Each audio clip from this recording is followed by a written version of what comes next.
ನಿಂತ್ಕೋ. ಯಾಕೆ ಏನಾಯ್ತು? ಎಲ್ಲಿ ಕರ್ಕೊಂಡ್ ಬಂದಿದ್ಯಾ ನಿನ್ನನ್ನು? ಈ ರೆಸ್ಟೋರೆಂಟ್ ನಮ್ಮಂತ ಬಡವರಿಗಲ್ಲ. ಇಲ್ಲಿಗ್ ಬರೀ ಶ್ರೀಮಂತರೇ ಬರ್ತಾರೆ. ಸಾಮ್ರಾಟ್, ಒಂದ್ಸಲ ನನ್ ಬಟ್ಟೆ ನೋಡು. ರೋಡಲ್ಲಿ ತಟ್ಟೆ ಹಿಡ್ಕೊಂಡ್ ಭಿಕ್ಷೆ ಬೇಡೋ ಭಿಕಾರಿ ತರ ಕಾಣಿಸ್ತಿದ್ದೀನಿ. ಏನ್ ಹೇಳ್ತಿದ್ಯಾ ನೀನು? ಸಾಮ್ರಾಟ್, ನನ್ ಮಾತ್ ಕೇಳು. ಒಂದ್ಸಲ ರೆಸ್ಟೋರೆಂಟ್ ಒಳಗಡೆ ಊಟ ಮಾಡ್ತಿರೋ ಶ್ರೀಮಂತ್ರನ್ನ ನೋಡು. ಅವ್ರಿಗೂ ನಮ್ಗೂ ಭೂಮಿ ಆಕಾಶಕ್ಕಿರೋ ಅಂತರ ಇದೆ. ಸಾನ್ಯಾ, ನೀನ್ ತುಂಬಾ ಸುಂದರವಾಗಿ ಕಾಣಿಸ್ತಾ ಇದೆಯಾ. Trust me. ಸಾಮ್ರಾಟ್, ಈ ರೆಸ್ಟೋರೆಂಟ್ ಇದೆಯಲ್ಲ, ಈ ಸಿಟಿಲಿರೋ ಅತ್ಯಂತ ಕಾಸ್ಟ್ಲಿ ರೆಸ್ಟೋರೆಂಟ್. ನಮ್ ಯೋಗ್ಯತೆ ಈ ರೆಸ್ಟೋರೆಂಟ್ ಅಲ್ಲಿ ನೀರ್ ಕುಡಿಯೋಷ್ಟು ಇಲ್ಲ. ಸಾನ್ಯಾ, ನೀನ್ ಚಿಂತೆ ಮಾಡ್ಬೇಡ. ನಾನು ಈ ದಿನಕ್ಕೋಸ್ಕರ ತುಂಬಾ ದಿನದಿಂದ ಸೇವಿಂಗ್ಸ್ ಮಾಡ್ಕೊಂಡ್ ಬಂದಿದ್ದೀನಿ. ಇವತ್ತು ನಿನ್ ಬರ್ಡೇ ಪುಟ ನಡಿ. ಹೌದೇನು? ನೀನ್ ಹೇಗೆ ಯೋಚನೆ ಮಾಡ್ತೀಯಾ? ಇದೆಲ್ಲ ಹಗಲು ರಾತ್ರಿ ಆನ್ಲೈನ್ ಆರ್ಡರ್ ಡೆಲಿವರಿ ಮಾಡಿ ನೀನ್ ಕೂಡಿಟ್ಟಿರೋ ಹಣ ಹೀಗೆ ಒಂದೇ ಸೆಕೆಂಡ್ಗೆ ಖರ್ಚು ಮಾಡಕ್ ಬಿಡ್ತೀನಾ? ಇಲ್ಲ ಸಾನ್ಯಾ, ನನಗಿರೋದಕ್ಕಾಗಲ್ಲ. ನಾನು ಈಗಲೇ ಹೋಗ್ತಿದ್ದೀನಿ. ನಾನು ಟೇಬಲ್ ಬುಕ್ ಮಾಡಕ್ ಹೋಗ್ತಾ ಇದ್ದೀನಿ. ಕೈ ಬಿಡು. ಸಾಮ್ರಾಟ್. ಸಾನ್ಯಾ ಸಾಮ್ರಾಟ್ನ ತಡೆಯೋಕಂತ ಅವನ ಹಿಂದೆನೆ ಓಡ್ತಿದ್ಲು. ಹೋಗೋ ಹರಿಬರಿಲಿ ಒಬ್ಬ ಶ್ರೀಮಂತ ವ್ಯಕ್ತಿಗೆ ಡಿಕ್ಕಿ ಹೊಡಿತಾಳೆ. ಆಗ ಆ ಶ್ರೀಮಂತ ವ್ಯಕ್ತಿಯ ಕಾಸ್ಟ್ಲಿ ಸೂಟ್ ಮೇಲೆ ವೈನ್ ಚೆಲ್ಲುತ್ತೆ. ಸಾರಿ, ಡ್ಯಾಮೆಟ್, ನನಗ್ ಕ್ಷಮಿಸ್ಬಿಡಿ. ನನಗ್ ಗೊತ್ತಾಗ್ಲಿಲ್ಲ. ಕಾಣಿಸಲ್ವಾ? ಈ ಗಮಾರಿನ ಒಳಗೆ ಯಾರು ಬಿಟ್ಟಿದ್ದು? ನಿನಗೆ ಗೊತ್ತಿದ್ಯಾ ಈ ಸೂಟಿನ ಬೆಲೆ ಎಷ್ಟು ಅಂತ? 20 ಲಕ್ಷದ ಸೂಟ್ ಇದು. ನನಗ್ ಕ್ಷಮಿಸ್ಬಿಡಿ ಸರ್. ನಂಗೆ ನಿಜವಾಗ್ಲೂ ಗೊತ್ತಾಗ್ಲಿಲ್ಲ. ನನ್ ಬಿಟ್ಬಿಡಿ. ನಿನಗೇನನ್ಸುತ್ತೆ ನಿನ್ನ ಅಷ್ಟೇ ಸುಲಭವಾಗಿ ಬಿಡ್ತೀನಿ ಅಂತನಾ? ಈ ಸೂಟಿನ ಬೆಲೆ ಚುಕ್ತಾ ಮಾಡು, ಇಲ್ಲ ಅಂದ್ರೆ. ಇಲ್ಲ, ಏನ್ ಮಾಡ್ತೀಯಾ ಹೇಳು? ಏನ್ ಮಾಡ್ತೀಯಾ? ಅರೆ ವಾ, ಮತ್ತೊಬ್ಬ ಬೀದಿಲ್ ಭಿಕ್ಷೆ ಬೇಡೋ ಬಿಕಾರಿ. ಅನ್ನಿಸ್ತಿದೆ ಈ ರೆಸ್ಟೋರೆಂಟ್ ನ ಸ್ಟ್ಯಾಂಡರ್ಡ್ಸ್ ತುಂಬಾ ಹಾಳಾಗೋಗಿದೆ. ಬೇಡ, ಈಗಿಂದೀಗ್ಲೇ ನನ್ನ ಹೆಂಡತಿ ಹತ್ರ ಕ್ಷಮೆ ಕೇಳು. ಬೇಡ ಪ್ಲೀಸ್. ನಾನ್ ಕ್ಷಮೆ ಕೇಳ್ಬೇಕಾ? ನಿನಗ್ ಗೊತ್ತಿದೆಯೇನೋ ನಾನ್ ಯಾರು ಅಂತ? ಸಾಮ್ರಾಟ್, ಕ್ಷಮೆ ಕೇಳೋ, ಹೊರಟು ಹೋಗೋಣ ಇಲ್ಲಿಂದ. Is the owner of Singhania industries. Let's go please. ನಿಂಗೆ ಹೇಳ್ತಿರೋದು ಅರ್ಥ ಆಗ್ತಿಲ್ವಾ? ನಾನು ಹೇಳ್ತಿದ್ದೀನಿ, ಕ್ಷಮೆ ಕೇಳು ನನ್ನ ಹೆಂಡತಿ ಹತ್ರ ಈಗಿಂದೀಗ್ಲೇ. ಇಲ್ಲ ಅಂದ್ರೆ ನೀನು ಜೀವನ ಪರ್ಯಂತ ಪಶ್ಚಾತ್ತಾಪ ಪಡ್ಬೇಕಾಗುತ್ತೆ. ಸಾಮ್ರಾಟ್ನ ಮಾತ್ ಕೇಳಿ ಆ ಶ್ರೀಮಂತ ವ್ಯಕ್ತಿ ಕೋಪದಲ್ಲಿ ಕ್ರೋಧಿತನಾಗ್ತಾನೆ. ಪೂರ್ತಿ ರೆಸ್ಟೋರೆಂಟ್ ಇದನ್ನ ನೋಡ್ತಿತ್ತು. ನಾನು ಈ ಸಿಟಿಯ ಅತಿ ದೊಡ್ಡ ವಜ್ರದ ವ್ಯಾಪಾರಿ. ದೊಡ್ಡ ಶ್ರೀಮಂತರು, ಮಂತ್ರಿ, ರಾಜಕಾರಣಿ ಎಲ್ರೂ ನನ್ನ ಪಾಕೆಟ್ ನಲ್ಲಿದ್ದಾರೆ. ನಾನ್ ಮನ್ಸ್ ಮಾಡಿದ್ರೆ ಚಿಟ್ಕೆ ಹೊಡೆಯೋಷ್ಟ್ರಲ್ಲಿ ಹೇಳ್ ಹೆಸರಿಲ್ದಿರೋ ತರ ಮಾಡ್ಬಿಡ್ತೀನಿ. ಅದೇ ನಾನ್ ಚಿಟ್ಕೆ ಹೊಡೆದ್ರೆ ನಿನ್ ಬಿಸ್ನೆಸ್ ಕೂಡ ಹೇಳ್ ಹೆಸರಿಲ್ದಿರೋ ತರ ಮಾಯ ಆಗೋದ್ರೆ ಆಗ? ಅಲ್ಲಿವರೆಗೂ ಆ ವ್ಯಕ್ತಿ ಸಾಮ್ರಾಟ್ ಮಾತನ್ನ ಅರ್ಥ ಮಾಡ್ಕೊಳ್ಳೋಷ್ಟ್ರಲ್ಲಿ ಸಾಮ್ರಾಟ್ ತನ್ನ ಫೋನ್ ತೆಗೆದು ಯಾರಿಗೋ ಒಂದು ಮೆಸೇಜ್ ಕಳಿಸ್ತಾ. ಮರುಕ್ಷಣನೇ ಆ ಶ್ರೀಮಂತ ವ್ಯಕ್ತಿಗೆ ಒಂದು ಕಾಲ್ ಬಂತು. ಆ ಕ್ಷಣ ಅವನು ನಿಂತಿರೋ ನೆಲನೇ ಒಮ್ಮೆ ಕಂಪಿಸಿದ ಹಾಗಾಯ್ತು. ಏನು ಇದೆಲ್ಲ ಹೀಗಾಗೋಕ್ ಹೇಗ್ ಸಾಧ್ಯಪ್ಪ? ಯಾರೋ ನಮ್ಮನ್ನ ಹಾಳು ಮಾಡ್ಬೇಕು ಅಂತ ಪ್ರಯತ್ನ ಪಡ್ತಿದ್ದಾರೆ. ನೀನ್ ಯಾರಾದ್ರೂ ದೊಡ್ಡ ವ್ಯಕ್ತಿಗೆ ಬೇಜಾರ್ ಮಾಡೋ ತರ ನಡ್ಕೊಂಡಿದ್ಯಾ? ಒಂದ್ ವೇಳೆ ನಡ್ಕೊಂಡಿದ್ರೆ ಈಗಿಂದೀಗ್ಲೇ ಅವ್ರ ಹತ್ರ ಕ್ಷಮೆ ಕೇಳು. ಇಲ್ದಿದ್ರೆ ನಾಳೆ ಅಷ್ಟರಲ್ಲಿ ನಾವು ಬೀದಿಗೆ ಬೀಳ್ಬೇಕಾಗುತ್ತೆ.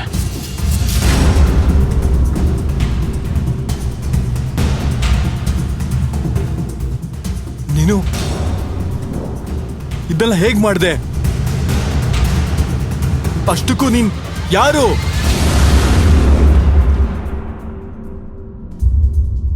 ಸಾಮ್ರಾಟ್ ಒಬ್ಬ ಸಾಧಾರಣ ಮನೆ ಅಳಿಯಾಗಿದ್ದ. ತನ್ನತ್ತೆ ಮನೆಯಲ್ಲಿ ಎಲ್ಲಾ ತರದ ಕೆಲಸವನ್ನ ಮಾಡ್ತಾ ಕೂಲಿ ಆಳ್ತರ ಬದುಕ್ತಾ ಇದ್ದ.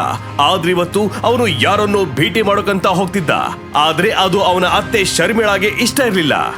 ಎಲ್ಲಿ ಹೋಗ್ತಿದ್ಯೋ ದರಿದ್ರದೋನೆ? ಬಾ ಇಲ್ಲಿ, ನನ್ ಕಾಲೊತ್ತು ತುಂಬಾ ನೋಯ್ತಿದೆ. ಅತ್ತೆ, ನಾನೊಂದ್ ಸ್ಥಳಕ್ಕೆ ತುಂಬಾ ಬೇಗ ಹೋಗ್ಬೇಕು. ನಾನ್ ಬಂದ್ಮೇಲೆ ನಿಮ್ ಕಾಲು ಓದ್ತೀನಿ. ನಿಂತ್ಕೊಳ್ಳೋ. ಇವತ್ತೊಂದ್ 10 ಪೈಸೆನೂ ಸಂಪಾದನೆ ಮಾಡೋಕ್ಕಾಗಲ್ಲ ನಿಂಗೆ. ನನ್ ಮಗ್ಳು ಹಾಕೋ ಭಿಕ್ಷೆ ಕಾಸಿಂದ ಬದುಕ್ತಿದ್ಯಾ ನೀನು? ಅಂತದ್ರಲ್ಲಿ ಯಾರೋ ಭೇಟಿ ಆಗಕ್ ಹೋಗ್ಬೇಕಾ? ಆಗ್ಲೇ ಸಾಮ್ರಾಟ್ನ ಪತ್ನಿ ಸಾನ್ಯಾ ಅಲ್ಲಿಗೆ ಬರ್ತಾಳೆ. ಏನಾಗ್ತಿದೆ ಇಲ್ಲಿ? ಯಾಕೆ ಹೀಗ್ ಬೆಳ್ಬೆಳ್ಗೆ ಕೂಗಾಡ್ತಿದ್ದೀರಾ? ಕೂಗಾಡ್ತಿರೋದು ನಾನಲ್ಲ, ನೀನ್ ಗಂಡ ಆಗ್ಲಿಂದ ನಾಟಕ ಆಡ್ತಿರೋದು. ಇಂತೋನ ನಿನ್ ಮುಟ್ಟಾಳ ತಾತ ಬಲವಂತದಿಂದ ನಿನ್ ಸೆರ್ಗಿ ಗಂಟ್ ಹಾಕಿದ್ರು. ನನ್ ಮಾತ್ ನಡೆಯೋದಾಗಿದ್ರೆ ಈಗಿಂದೀಗ್ಲೇ ಇವನ್ನ ಮನೆಯಿಂದ ಹೊರಗಾಗ್ತಿದ್ದೆ. ಸಾಮ್ರಾಟ್, ನೀನ್ ಎಲ್ಲಿಗ್ ಬೇಕಾದ್ರೂ ಹೋಗು. ಪ್ಲೀಸ್, ನನ್ನಮ್ಮ ಏನ್ ಕೆಲ್ಸ ಹೇಳಿದರೂ ಅದನ್ನ ಮಾಡ್ಬಿಟ್ಟು ಹೋಗು. ಇಲ್ಲ ಸಾನ್ಯಾ, ನನಗಿರೋದಕ್ಕಾಗಲ್ಲ. ನಾನು ಈಗಲೇ ಹೋಗ್ಬೇಕು. ಸಾಮ್ರಾಟ್. ಇಷ್ಟು ಹೇಳಿ ಸಾಮ್ರಾಟ್ ಅಲ್ಲಿಂದ ಹೊರಟೋಗ್ತಾನೆ. ಮತ್ತಿದನ್ನ ಕಂಡು ಶರ್ಮಿಳಾ ಕೋಪ ನೆತ್ತಿಗೆ ಇರುತ್ತೆ. ವಾಪಸ್ ಬರ್ಲಿ ಇರು. ಇವತ್ತು ಇವನ್ನ ಬೀದಿ ನಾಯಿಗಳಿಗೆ ಆಹಾರವಾಗಿ ಹಾಕ್ಲಿಲ್ಲ ಅಂದ್ರೆ ನನ್ನ ಹೆಸರು ಶರ್ಮಿಳಾನೇ ಅಲ್ಲ. ಸಾಮ್ರಾಟ್ ತನ್ನತ್ತೆಯ ಕೋಪದಿಂದ ಈಗ ಹೇಗೆ ಬಚಾವಾಗ್ತಾನೆ? ಸಾಮ್ರಾಟ್ ಜೀವನದಲ್ಲಿ ಮುಂದೆ ಬರೋ ಸವಾಲುಗಳೇನು? ಮುಂದೆನಾಗುತ್ತೆ? ಸ್ವಲ್ಪ ಹೊತ್ತಿನ ನಂತರ ಸಾಮ್ರಾಟ್ ಬೆಂಗಳೂರಿನ 5 ಸ್ಟಾರ್ ಹೋಟೆಲ್ ಪ್ಯಾರಡೈಸ್ಗೆ ಬರ್ತಾನೆ. ಆದ್ರೆ ಅಲ್ಲೂ ಕೂಡ ಅವನ ಸ್ವಾಗತ ಅಷ್ಟು ಚೆನ್ನಾಗಿರ್ಲಿಲ್ಲ. ಏಯ್ ಲೇ ಬಿಕಾರಿ, ಜೇಬಲ್ಲಿ 10 ರೂಪಾಯಿ ಇಲ್ಲ, ಈ ಹೋಟೆಲ್ನಲ್ಲಿ ಊಟ ಮಾಡಕ್ ಬಂದಿದ್ಯಾ?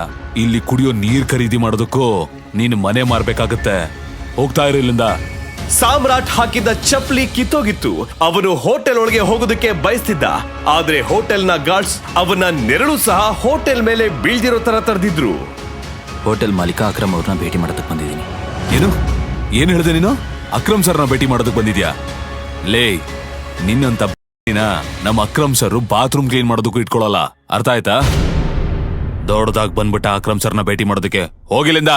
ಸೆಕ್ಯೂರಿಟಿ ಗಾರ್ಡ್ ಇಷ್ಟು ಹೇಳಿ ಸಾಮ್ರಾಟ್ನ ಸೈಡ್ಗೆ ದೂಡೋರಿದ್ರು. ಆಗಲೇ ಸಾಮ್ರಾಟ್ನ ಎಕ್ಸ್ ಗರ್ಲ್ ಫ್ರೆಂಡ್ ವೈಭವಿ ಹೊಸ ಬಾಯ್ ಫ್ರೆಂಡ್ ಜೊತೆ ಅಲ್ಲಿಗೆ ಬರ್ತಾಳೆ. ಅರೆ ಗಾಡ್ಸ್ ಅಣ್ಣ,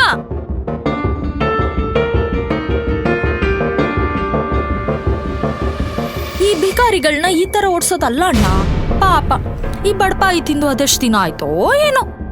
ಹೌದು, ಅಷ್ಟಕ್ಕೂ ಈ ಹೋಟೆಲ್ ಅಲ್ಲಿ ಊಟ ಉಳ್ದಿರುತ್ತಲ್ವಾ, ಸುಮ್ನೆ ಎಸದ್ ಬಿಡ್ತೀವಿ. ಅದನ್ನ ಇವನಿಗೆ ತಿನ್ನೋಕ್ ಕೊಡ್ಬೋದಲ್ವಾ? ಪಾಪ ಬಡಪಾಯಿ ತುಂಬಾ ದಿನದಿಂದ ಹಸ್ತಿದಾನೆ ಅನ್ಸುತ್ತೆ. ಸ್ವಲ್ಪ ದಿನದ ಹಿಂದಷ್ಟೇ ವೈಭವಿ ಸಾಮ್ರಾಟ್ನ ಜೊತೆ ಒಟ್ಟಿಗೆ ಬದುಕಿ ಸಾಯೋ ಆಣೆ ಮಾಡಿದ್ಲು. ಆದ್ರೆ ಇವತ್ತು ಅವಳು ಅವನ ಎದುರೇ ಭಿಕಾರಿ ತರ ನಡ್ಸ್ಕೊಳ್ತಿದ್ಲು. ನನಗ್ ವಿಶ್ವಾಸನೇ ಆಗ್ತಿಲ್ಲ ಬೇಬ್, ಈ ನಿನ್ ಬಾಯ್ ಫ್ರೆಂಡ್ ಅಂತ. ಜಗನ್ನ ಈ ಮಾತನ್ನ ಕೇಳಿ ಸಾಮ್ರಾಟ್ನ ಕೋಪಕ್ಕೆ ಮಿತಿನೇ ಇರಲಿಲ್ಲ. ಆದ್ರೆ ಅವನು ಇನ್ನೇನೋ ಹೇಳಬೇಕು ಅಷ್ಟರಲ್ಲಿ ಅಲ್ಲಿಗೆ ಐಷಾರಾಮಿ ಕಾರೊಂದು ಬಂದು ನಿಲ್ತು. ಅಕ್ರಮ್ ಸರ್ ಬಂದ್ರು. ಆ ಕಾರ್ ನಿಲ್ತಿದ್ದ ಹಾಗೆ ಗೇಟ್ ಹತ್ರ ನಿಂತಿದ್ದ ಎಲ್ಲಾ ಗಾರ್ಡ್ಸ್ ಆ ಕಾರಿನ ಬಳಿ ಓಡ್ ಬರ್ತಾರೆ. ಆಗಲೇ ಆ ಕಾರಿಂದ ಹೋಟೆಲ್ ನ ಮಾಲೀಕ ಅಕ್ರಮ್ ಇಳಿತಾನೆ. ಕಾರಿಂದ ಕೆಳಗೆ ಇಳಿಯುತ್ತಿದ್ದಂತೆ ಅಕ್ರಮ್ನ ನೋಟ ಹೋಟೆಲ್ ನಲ್ಲಿ ಸೇರಿದ ಜನರ ಕಡೆ ಹರಿಯುತ್ತೆ. ಸಾಮ್ರಾಟ್ ನನ್ನು ಗಾರ್ಡ್ಸ್ ಸುತ್ತುವರೆದ ಕಡೆ ಆ ಗುಂಪನ್ನ ನೋಡ್ತಿದ್ದ ಹಾಗೆ ಅಕ್ರಮ್ ಆ ಗಾರ್ಡ್ಸ್ ಗಳನ್ನ ಕೇಳ್ತಾನೆ. ಹೋಟೆಲ್ ನ ಲಾಬಿಲಿ ಇಷ್ಟೊಂದು ಜನ ಯಾಕೆ ಸೇರಿದ್ದಾರೆ? ಗೊತ್ತಿಲ್ಲ ಸರ್, ಯಾರೋ ಬಿಕಾರಿ ಹೇಳ್ತಿದ್ದ, ನೀವೇ ಅವನ್ನ ಕರೆದ್ರಿ ಅಂತ. ನಾನ್ ನಿನಗೆ ಎಷ್ಟು ಸಲ ಹೇಳಿದ್ದೀನಿ ನನ್ನ ಹೋಟೆಲ್ ನಲ್ಲಿ ಈ ತರ ಜನರನ್ನ ಸೇರಿಸಬೇಡ ಅಂತ. ಎತ್ಕೊಂಡು ಹೋಗಿ ಹೊರಗಾಕಿ ಅವನ್ನ.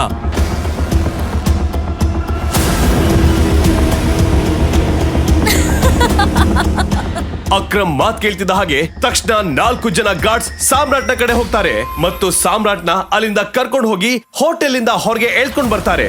ಗಾರ್ಡ್ಸ್ ಸಾಮ್ರಾಟ್ನನ್ನ ಅಕ್ರಮ್ ಎದುರೇ ಎಳ್ಕೊಂಡು ಹೋಗ್ತಿರ್ಬೇಕಾದ್ರೆ ಆಗಲೇ ಅಕ್ರಮ್ನ ಕಣ್ಣು ಸಾಮ್ರಾಟ್ ಹಾಕಿರೋ ಉಂಗುರದ ಮೇಲ್ ಬೀಳುತ್ತೆ.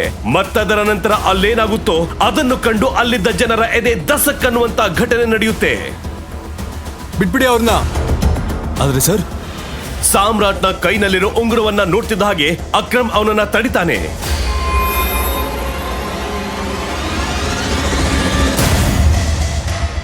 ಟೈಗರ್. ಮತ್ತಲ್ಲಿ ಕರೋಡ್ಪತಿಯಾಗಿರೋ ಅಕ್ರಮ್ ಸಾಮ್ರಾಟ್ನ ಕಾಲಿಗೆ ಬೀಳ್ತಾನೆ.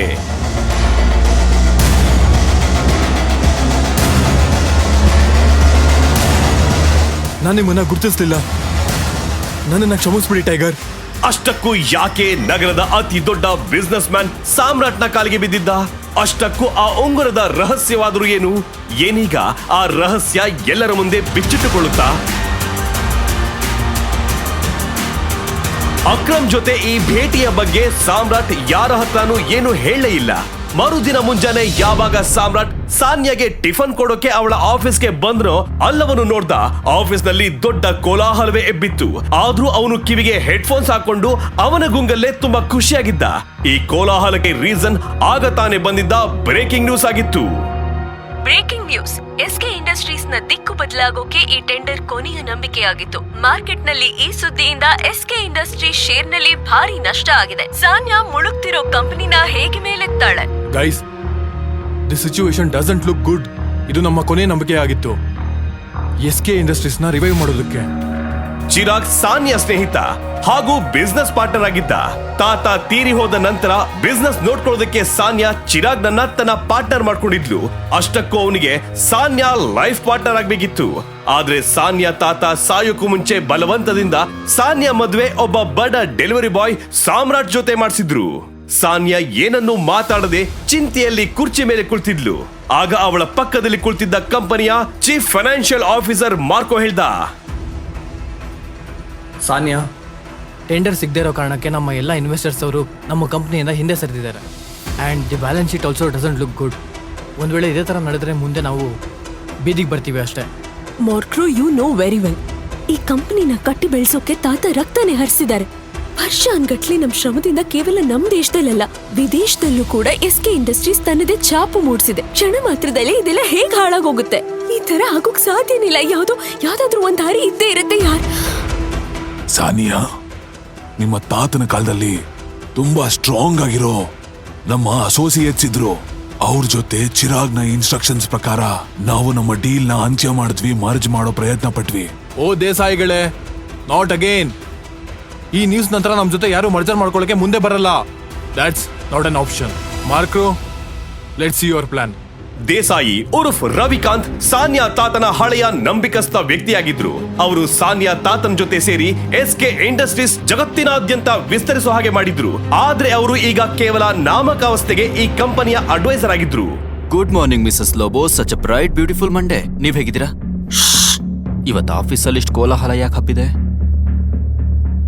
ನೀನ್ ಯಾವತ್ತು ಕೆಲ್ಸದವ್ರ ತರ ಮನೆ ಕೆಲಸ ಮಾಡ್ಕೊಂಡಿರ್ತೀಯ? ಯಾವತ್ತಾದ್ರೂ ನ್ಯೂಸು ವೀವ್ಸು ನೋಡ್ತಾ ಇದೆಯಾ ಹೇಗೆ? ಇಷ್ಟು ದೊಡ್ಡ ಇಂಡಸ್ಟ್ರಿ ಮನೆ ಅಳಿಯ ನೀನು. ಬಿಸ್ನೆಸ್ ಬಗ್ಗೆ ಮಾಹಿತಿ ತಿಳ್ಕೊಂಡಿರೋ. ಅಂತದ್ದೇನಾಯ್ತು ನನಗೆ ಗೊತ್ತಿಲ್ದೇ ಇರೋಂಥದ್ದು? ನೋಡು, ಸರ್ಕಾರಿ ಟೆಂಡರ್ ಸಿಗದೆ ಇರೋ ಕಾರಣ SK ಇಂಡಸ್ಟ್ರೀಸ್ಗೆ ಬಹುದೊಡ್ಡ ನಷ್ಟ ಎದುರಾಗಿದೆ. ವೆಂಟಿಲೇಟರ್ ಮೇಲೆ ಚಲಿಸುತ್ತಿದ್ದ SK ಇಂಡಸ್ಟ್ರೀಸ್ಗೆ 200 ಕೋಟಿ ಟೆಂಡರ್ ಕೈ ತಪ್ಪಿದೆ. ಮತ್ತೆ ಆ ಟೆಂಡರ್ ಅಹುಜಾ ಕಾರ್ಪೊರೇಷನ್ ಕಂಪನಿ ಸೇರಿದೆ. ಹಾ, hello ma'am. Yes ma'am, I will bring the file in your cabin right now. Mrs Lobo, Sanya ಎಲ್ಲಿ? ನನ್ಗೆ ಡಿಸ್ಟರ್ಬ್ ಮಾಡ್ಬೇಡ. ನಾನು ಸಾನ್ಯಾ ಹತ್ರ ಹೋಗ್ಬೇಕು. I need to meet her right now. ಎಲ್ಲಿದ್ದಾಳೆ ಸಾನ್ಯಾ ಮ್ಯಾಮ್? ಈಗ ನೀನು ಮನೆಗೆ ಹೋಗು. ನೀವೆಲ್ಲಿಗೆ ಹೋಗ್ತಿದ್ದೀರಾ? ಕಾನ್ಫರೆನ್ಸ್ ರೂಮ್ಗೆ. Thank you Mrs Lobo. ಅಯ್ಯೋ, ಈಗ ಬೇಡ. ಸಾನ್ಯಾ, ನಾನು ನಿನ್ನ ಹತ್ರ ಒಂದು ಇಂಪಾರ್ಟೆಂಟ್ ವಿಷಯದ ಬಗ್ಗೆ ಮಾತಾಡ್ಬೇಕು. ಸಾಮ್ರಾಟ್ ಈ ತರ ಬಂದಿದ್ ನೋಡಿ ಎಲ್ರೂ ಗಾಬರಿ ಆಗೋಗ್ತಾರೆ. ಎಲ್ರಿಗೂ ತುಂಬಾ ಚೆನ್ನಾಗಿ ಗೊತ್ತಿತ್ತು ಸಾಮ್ರಾಟ್ SK ಪರಿವಾರದ ಒಬ್ಬ ಯೂಸ್ಲೆಸ್ ಮನೆ ಅಳಿಯ ಎಂದು.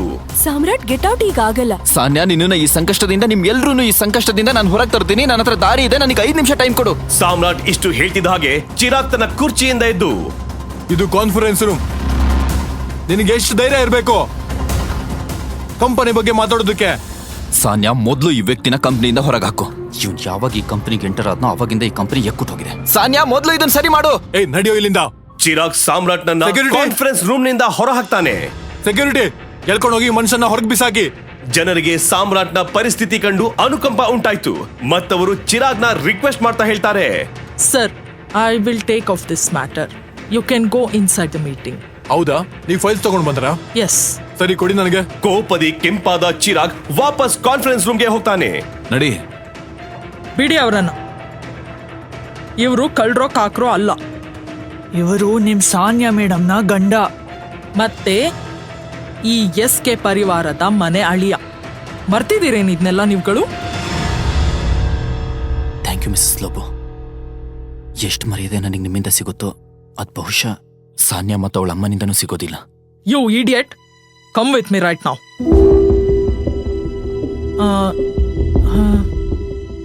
ನೀನು ಕೆಳಗೆ ಏನೇನೋ ಮಾತಾಡ್ತಾ ಇದ್ದೆ.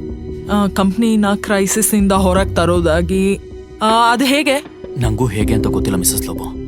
ಆದ್ರೆ ನಾನು ಸಹಾಯ ಮಾಡಬೇಕು ಅಂದ್ರೆ ನನಗೆ ಕೆಲವು ಇನ್ಫಾರ್ಮೇಶನ್ ಬೇಕು. ಅದಿಲ್ಲದೆ ಐ ಆಮ್ ಹೆಲ್ಪ್ಲೆಸ್. ಯಾವ ಥರ ಇನ್ಫಾರ್ಮೇಶನ್? ನನಗೆ ಈ ಕಂಪ್ನಿಯ ಇನ್ವೆಸ್ಟರ್ಸ್ಗಳ ಡೀಟೇಲ್ಸ್ ಬೇಕು, ಶೇರ್ ಹೋಲ್ಡರ್ಸ್ ಲಿಸ್ಟ್ ಬೇಕು, ಬ್ಯಾಲೆನ್ಸ್ ಶೀಟ್ನ ನೋಡಬೇಕು. ಅದು ಯಾವುದೂ ಇಲ್ಲದೆ ನಾನು ಏನೂ ಮಾಡೋಕ್ಕಾಗಲ್ಲ. ಈಗಷ್ಟೇ ನೀನೇ ನೋಡ್ದೆ ಅಲ್ವಾ ಏನಾಯ್ತು ಅಂತ. ಮತ್ತೆ ಇದೆಲ್ಲ ಆದ್ಮೇಲೆ ಕಂಪನಿ ಯಾವ ಎಂಪ್ಲಾಯ್ ಕೂಡ ನಿನಗೆ ಸಹಾಯ ಮಾಡೋದಿಲ್ಲ. ಹೀಗಿರುವಾಗ ಏನ್ ಮಾಡೋದು? ನನ್ಗೆ ಸಹಾಯ ಮಾಡೋಕೆ ಒಬ್ಬ ವ್ಯಕ್ತಿ ಇದ್ದಾರೆ. ಯಾರು? ರವಿಕಾಂತ್ ದೇಸಾಯಿ ಸರ್. ಅವರು ಸಾನ್ಯಾ ಗ್ರ್ಯಾಂಡ್ ಫಾದರ್ಗೆ ತುಂಬಾ ಕ್ಲೋಸ್ ಆಗಿದ್ರು. ಎಲ್ಲವೂ ಚೆನ್ನಾಗೇ ಇತ್ತು. ಆದ್ರೆ ಚಿರಾಗ್ ಎಲ್ಲರನ್ನು ಸೈಡಿಗೆ ಹಾಕಿ ಎಲ್ಲರನ್ನು ವೇಸ್ಟ್ ಮಾಡಿದ್ನಲ್ವಾ. ಆದ್ರೆ ಒಂದ್ ಮಾತು ಹೇಳ್ತೀನಿ, Ravikant Desai is a chain smoker. ಪ್ರತಿ ಗಂಟೆ ಇಲ್ಲಿಗೆ ಬರ್ತಾರೆ ಸಿಗರೇಟ್ ಸೇದೋಕೆ. ನೀನಿಲ್ಲಿ ಅವರಿಗೋಸ್ಕರ ವೆಯ್ಟ್ ಮಾಡು. ಅವ್ರ ಜೊತೆ ಟ್ರೈ ಮಾಡು ಮಾತಾಡೋಕೆ. ಅವರನ್ನ ಕನ್ವಿನ್ಸ್ ಮಾಡೋಕೆ ಪೂರ್ತಿ ಪ್ರಯತ್ನ ಪಡು. I am sure you can do it. Okay, ಈಗ ನಾನು ಹೋಗ್ಬೇಕು. All the best.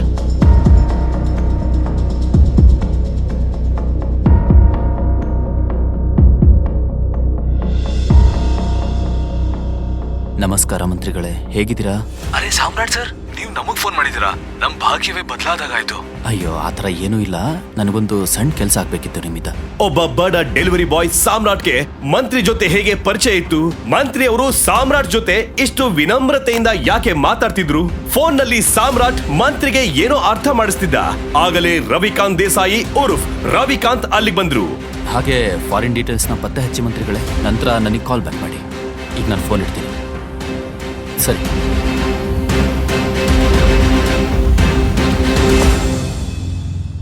Ravikant sir, ನೋಡಿ SK ಕಂಪನಿನ AK ಪ್ರೈವೇಟ್ ಲಿಮಿಟೆಡ್ ಜೊತೆ ಮರ್ಜ್ ಮಾಡಿದ್ರೆ ಹೇಗಿರುತ್ತೆ? AK private limited ಜೊತೆನಾ?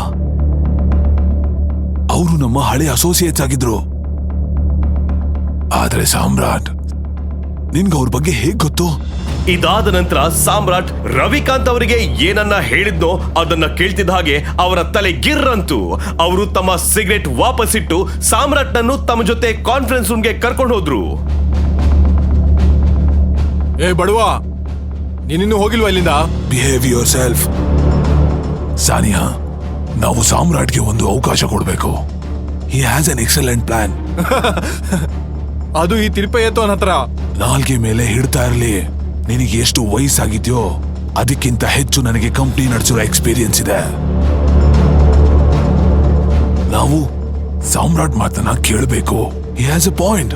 ಅದ್ ಹೇಗೆ ಹೀಗೆ ಹೇಳ್ತಾ ಇದೀರಾ ನೀವು? ಅಲ್ಲ, ಏನ್ ಹೇಳಕ್ ಹೊರಟಿದ್ದೀರಾ? ಇಷ್ಟೆಲ್ಲ ಮಾತುಕತೆಗಳ ನಡುವೆ ಸಾನಿಯಾ ಒಂದು ದೀರ್ಘ ಯೋಚನೆಯಲ್ಲಿ ಮುಳುಗಿದ್ಲು. ಅವಳಿಗೆ ಅವಳ ತಾತ ಹೇಳಿದ್ದ ಒಂದು ಮಾತು ನೆನಪಿಗೆ ಬರ್ತಿತ್ತು.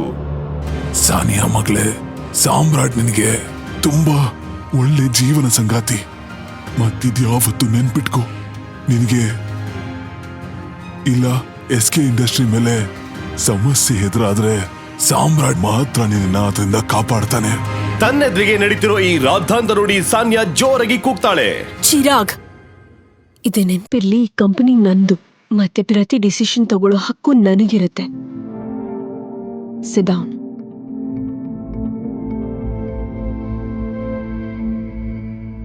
ಸಾಮ್ರಾಟ್, ಕೂತ್ಕೋ, ಮತ್ತೆ ಏನ್ ಮಾಡ್ತೀಯ ಮಾಡು. ಸಾನಿಯಾ ಚಿರಾಗ್ ಮೇಲೆ ಕೂಗಾಡಿದ್ ನೋಡಿ ಸಾಮ್ರಾಟ್ಗೆ ಖುಷಿ ಆಯ್ತು. ರವಿಕಾಂತ್ ಸಾಮ್ರಾಟ್ನ ತಮ್ಮ ಪಕ್ಕದ ಕುರ್ಚಿಲಿ ಕೂರ್ಸಿದ್ರು. ಕೂರ್ತಿದ್ದ ಹಾಗೆ ಎದುರಿಗಿರೋ ನೀರಿನ ಗ್ಲಾಸ್ನ ಸಾಮ್ರಾಟ್ ಒಂದೇ ಉಸಿರಿಗೆ ಕುಡಿದ್ಬಿಟ್ಟ. ಸಾನಿಯಾ, ಎಲ್ಲದಕ್ಕಿಂತ ಮೊದಲು ನನಗೆ ಈ ಕಂಪನಿಯ ಇನ್ವೆಸ್ಟರ್ಸ್ಗಳ ಡೀಟೇಲ್ಸ್ ಬೇಕು, ಶೇರ್ ಹೋಲ್ಡರ್ಸ್ ಲಿಸ್ಟ್ ಬೇಕು, ಆ್ಯಂಡ್ ಬ್ಯಾಲೆನ್ಸ್ ಶೀಟ್ ನೋಡಬೇಕು. ಆ್ಯಂಡ್ ಅದು ಯಾವುದೂ ಇಲ್ಲದೆ ನಾನು ಏನೂ ಮಾಡೋಕ್ಕಾಗಲ್ಲ. This is too much. ನಾವು ಯಾರ್ಯಾರಿಗೂ ನಮ್ಮ ಕಂಪನಿ ಡೀಟೇಲ್ಸ್ನ ಕೊಡೋಕ್ಕಾಗಲ್ಲ. ಮಾರ್ಕ್ರು, ಲ್ಯಾಪ್ಟಾಪ್ ಪಾಸ್ ಮಾಡು. ಸಾನ್ಯ, ನೀನು ಈಗಲೂ ಕೂಡ ಈ ಮುಟ್ಟಾಳದ ಮಾತನ್ನ. ಲ್ಯಾಪ್ಟಾಪ್ ಪಾಸ್ ಮಾಡು. ಮಾರ್ಕ್ರು, why don't you mind your language? ಯಾಕೆ ಮರ್ತೋಯ್ತಾ ಸಾಮ್ರಾಟ್ ನನ್ನ ಪತಿ ಅನ್ನೋದು? 2 ವರ್ಷಗಳಲ್ಲಿ ಮೊದಲನೇ ಸಲ ಸಾಮ್ರಾಟ್ ಸಾನ್ಯಾಗಾಗಿ ಹೋರಾಡೋದನ್ನು ನೋಡಿದ್ಲು.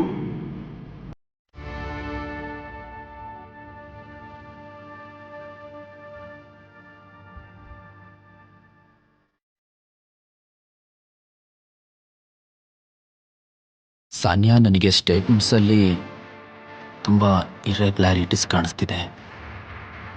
ನಮ್ಮ ಇನ್ವೆಸ್ಟರ್ಸ್ ಮಧ್ಯದಲ್ಲಿ ಬಿಟ್ಟು ಹೋಗಿರೋ ಪ್ಯಾಟರ್ನ್ಸ್ ಕೂಡ ಕಾಣ್ತಿದೆ. ಬ್ಯಾಲೆನ್ಸ್ ಶೀಟಲ್ಲಿ ತುಂಬ ಕಡೆ ಟ್ರಾನ್ಸಾಕ್ಷನ್ ಮೇಲೆ ನನಗೆ ಡೌಟ್ ಇದೆ. ಏನು ಇಷ್ಟ ಬಂದಾಗ ಮಾತಾಡ್ತೀಯಾ? ಇದೆಲ್ಲ ಗಾಳಿ ಗುಂಡಾರ್ಸೋ ಮಾತು.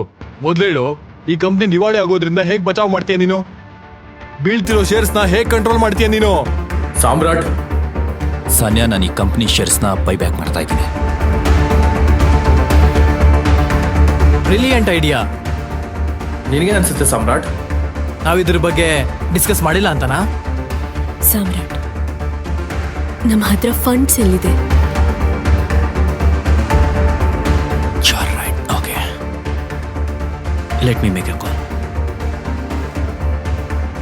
ಇಷ್ಟು ಹೇಳಿ ಸಾಮ್ರಾಟ್ ತನ್ನ ಫೋನಿಂದ ಒಂದು ನಂಬರ್ಗೆ ಕಾಲ್ ಮಾಡ್ದ.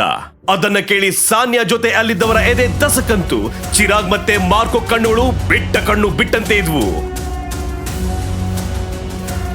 ಯಾ ಮಿಸ್ಟರ್ ಅಕ್ರಮ್, ನನ್ನ ಮಾತನ್ನ ಸರಿಯಾಗಿ ಕೇಳಿಸ್ಕೊಳ್ಳಿ.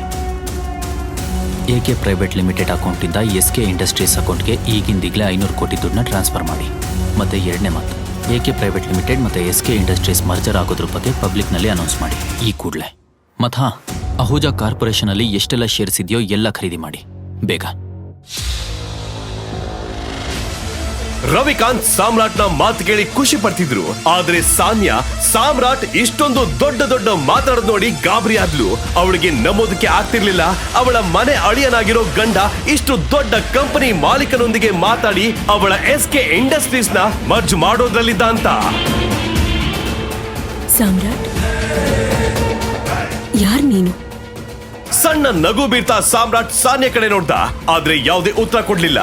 10 ಪೈಸೆಗೂ ಎಣಗಾಡ್ತಿದ್ದ ಸಾಮ್ರಾಟ್ ಹೇಗೆ ದಿವಾಳಿ ಆಗ್ತಿರೋ SK ಇಂಡಸ್ಟ್ರೀಸ್ಗೆ 500 ಕೋಟಿ ಕೊಡಿಸ್ತಾ ಒಬ್ಬ ಬಡ ಮನೆ ಅಳಿಯ ಕೊನೆಗೂ SK ಪ್ರೈವೇಟ್ ಲಿಮಿಟೆಡ್ ನಂತಹ ಕಂಪನಿ ಜೊತೆ SK ಇಂಡಸ್ಟ್ರೀಸ್ ಜೊತೆ ಹೇಗೆ ಮರ್ಜ್ ಮಾಡಿಸ್ತಾ? ಏನು SK ಇಂಡಸ್ಟ್ರೀಸ್ ಬರ್ಬಾರ್ದು ಹಾಗೆ ಸರ್ಕಾರಿ ಟೆಂಡರ್ ಸಿಗದೆ ಇರೋದ್ರ ಹಿಂದೆ ಚಿರಾಗ್ ಮತ್ತೆ ಮಾರ್ಕೋ ಕೈವಾಡ ಇದ್ಯಾ? ಮಂತ್ರಿಗಳ ಜೊತೆ ಸಾಮ್ರಾಟ್ ಏನನ್ನ ಪತ್ತೆ ಹಚ್ಚೋಕೆ ಹೇಳಿದ್ದ?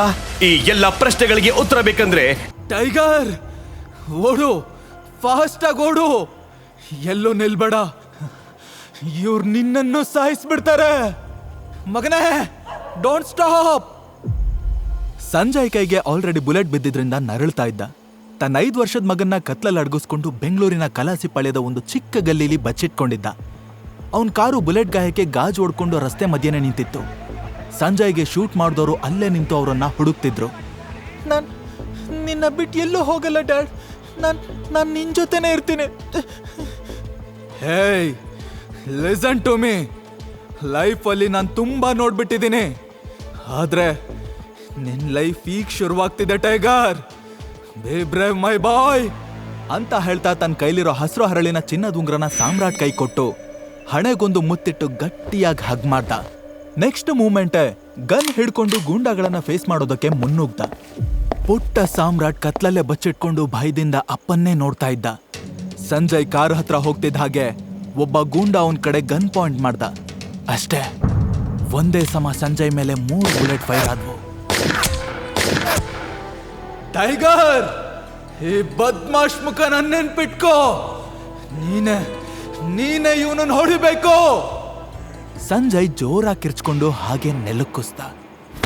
Dad, dad, dad.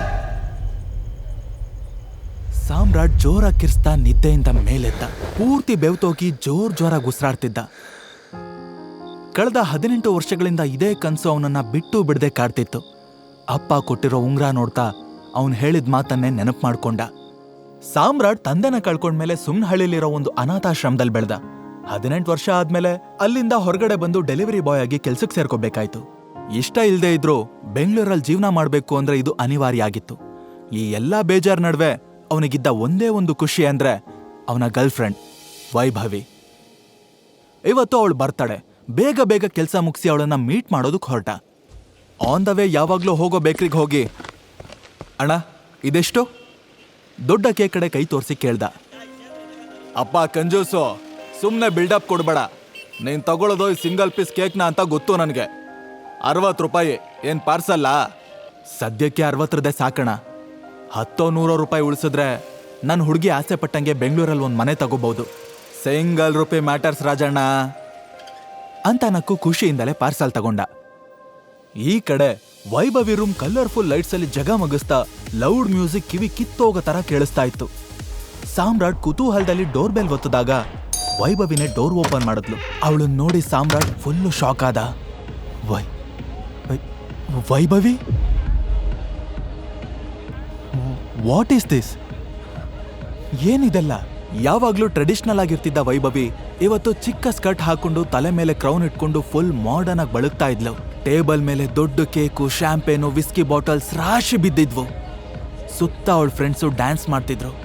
ಹೇ ವೈಭವಿ, ಆ ಡೆಲಿವರಿ ಬಾಯ್ ಹತ್ರ ಏನ್ ಟೈಮ್ ವೇಸ್ಟ್ ಮಾಡ್ತಾ ಇದ್ಯಾ? ಬೇಗ ಬಾ ಅಂತ ಒಬ್ಳು ಕರೆದ್ರೆ ಇನ್ನೊಬ್ಳು, ಏಯ್ ನೀನ್ ಮಿಸ್ಟೇಕ್ ಮಾಡ್ಕೊಂಡೆ, ಅವನು ಜಸ್ಟ್ ಡೆಲಿವರಿ ಬಾಯ್ ಅಲ್ಲ ಕಣೆ, ವೈಭವಿ ಡೇಟ್ ಮಾಡ್ತಿರೋ ಸ್ಪೆಷಲ್ ಬಾಯ್. OMG, ನೀನ್ ಯಾವಾಗ ಇಷ್ಟೊಂದು ಚೀಪ್ ಆದೆ ವೈಭವಿ?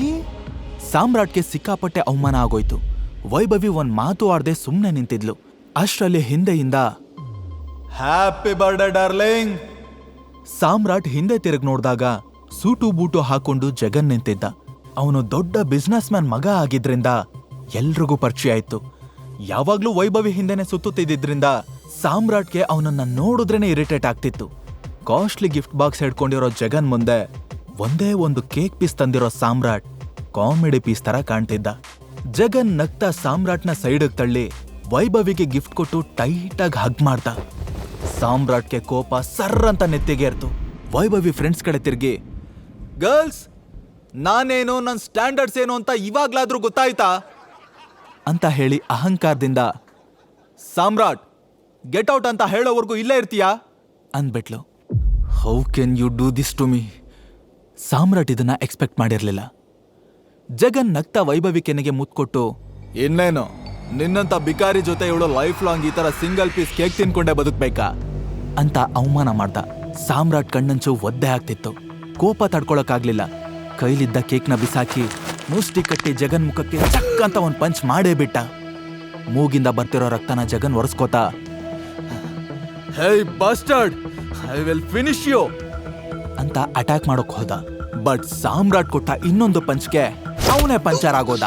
ವೈಭವಿ ಕಡೆ ತಿರುಗಿ ಸಾಮ್ರಾಟ್ ಆಕ್ರೋಶದಲ್ಲಿ, ತುಂಬಾ ದೊಡ್ಡ ತಪ್ಪು ಮಾಡ್ತಾ ಇದ್ಯಾ ವೈಭವಿ, ಇದಕ್ ನೀನ್ ರಿಗ್ರೆಟ್ ಮಾಡೇ ಮಾಡ್ತೀಯಾ, ಅವತ್ ನಾನ್ ಮಾತಾಡ್ತೀನಿ ಅಂತಂದು ಅಲ್ಲಿಂದ ಹೊರಟ್ಬಿಟ್ಟ. ಇವಾಗ ಅವನ್ಗೆ ನಿಜವಾಗ್ಲೂ ತಾನು ಅನಾಥ ಅನ್ನೋ ಫೀಲ್ ಕಾಡೋದಕ್ ಶುರುವಾಯ್ತು. ಆ ಸಿಟ್ಟು ಹತಾಶೆಲಿ ಬಾರಿಗೆ ಹೋದ. ನೋವು ತಣಿಯೋವರೆಗೂ ಕುಡ್ದು ಕೈಲಿದ್ದ ಬಾಟಲ್ನ ಕೋಪದಲ್ಲಿ ಒಡೆದು ಹಾಕ್ತ. ಫುಲ್ಲು ಟೈಟಾಗಿ ಓಲಾಡ್ಕೊಂಡು ಫುಟ್ಪಾತಲ್ಲಿ ಬ್ಯಾಲೆನ್ಸ್ ತಪ್ಪಿ ದಡಾರ್ ಅಂತ ಬಿದ್ದೋದ. ಆದ್ರೆ ಇಲ್ಲಿಗೆ ಎಲ್ಲ ಮುಗಿಲಿಲ್ಲ. At the same time young business man Suraj car ಅದೇ ರೋಡಲ್ಲಿ ಬರ್ತಿತ್ತು. ಸಿಕ್ಕಾಪಟ್ಟೆ ಟೆನ್ಷನ್ನಲ್ಲಿ ಡ್ರೈವ್ ಮಾಡ್ತಾ ಫಾಸ್ಟ್ ಆಗಿ ಬರ್ತಿದ್ದ. ತಾತ ಶ್ರೀಕಂಠ ದತ್ ಕಟ್ಟಿದ ಕೊಂಡದ ಮನೆ ಸಾಮ್ರಾಜ್ಯಕ್ಕೆ ತಾನೇ ವಾರಸ್ದಾರ ಆಗ್ಬೇಕು ಅನ್ನೋ ಆಸೆ ಇರೋ ಸೂರಜ್ಗೆ ಅವನ ತಂಗಿ ಸಾನ್ಯಾ ಬಿಸಿ ತುಪ್ಪ ಆಗಿದ್ಲು. ತಾತನ್ ಪ್ರಕಾರ ಬಿಸ್ನೆಸ್ ನಡ್ಸೋಕೆ ಸೂರಜ್ಗಿಂತ ಸಾನ್ಯಾನೇ ಕೇಪಬಲ್ ಆಗಿದ್ಲು. ಸೂರಜ್ ಯಾವಾಗ್ಲೂ ತಾನೇ ಗ್ರೇಟ್ ಅಂತ ಪ್ರೂವ್ ಮಾಡ್ಕೊಳ್ಳೋದಕ್ಕೆ ಸರ್ಕಸ್ ಮಾಡ್ತಾನೆ ಇರ್ತಿದ್ದ. ಈಗ್ಲೂ ಕೂಡ ಸಾನ್ಯಾನ ಮಟ್ಟ ಹಾಕೋದಕ್ಕೆ ಅಂತ ಒಂದು ಕೆಟ್ಟ ಪ್ಲಾನ್ ಮಾಡ್ಕೊಂಡು ಹೊರಟಿದ್ದ. ಸಡನ್ ಆಗಿ ಕಾರ್ ನಿಲ್ಸಿ ರೋಡ್ ಮಧ್ಯದಲ್ಲಿ ಬಿದ್ದಿರೋ ಸಾಮ್ರಾಟ್ ಕಡೆ ನೋಡ್ದ. ಅವನ್ ತಲೆಗೆ ಒಂದು ಹುಚ್ಚು ಐಡಿಯಾ ಬಂತು.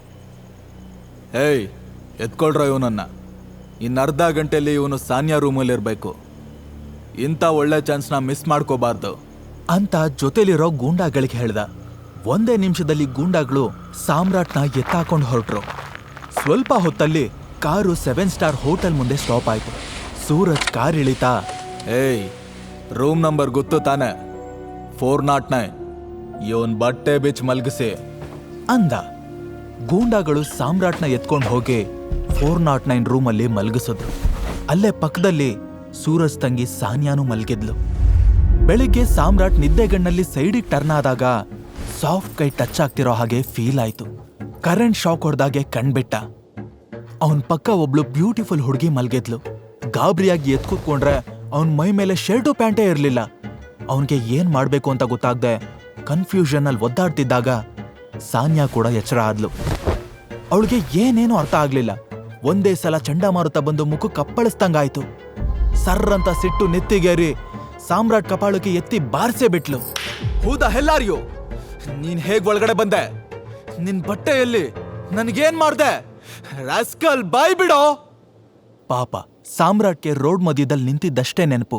ಸೊ ಅವನ್ ತಾನೇ ಏನ್ ಹೇಳ್ತಾನೆ. ಪಕ್ಕದಲ್ಲಿ ಸೂರಜ್ ತಂಗಿ ಸಾನ್ಯಾನು ಮಲ್ಗಿದ್ಲು. ಹೂದ ಹೆಲ್ಲಾರಿಯೋ, ನೀನ್ ಹೇಗ್ ಒಳಗಡೆ ಬಂದೆ? ನಿನ್ ಬಟ್ಟೆಯಲ್ಲಿ ನನ್ಗೇನ್ ಮಾಡ್ದೆ? ರಾಸ್ಕಲ್, ಬಾಯ್ ಬಿಡೋ.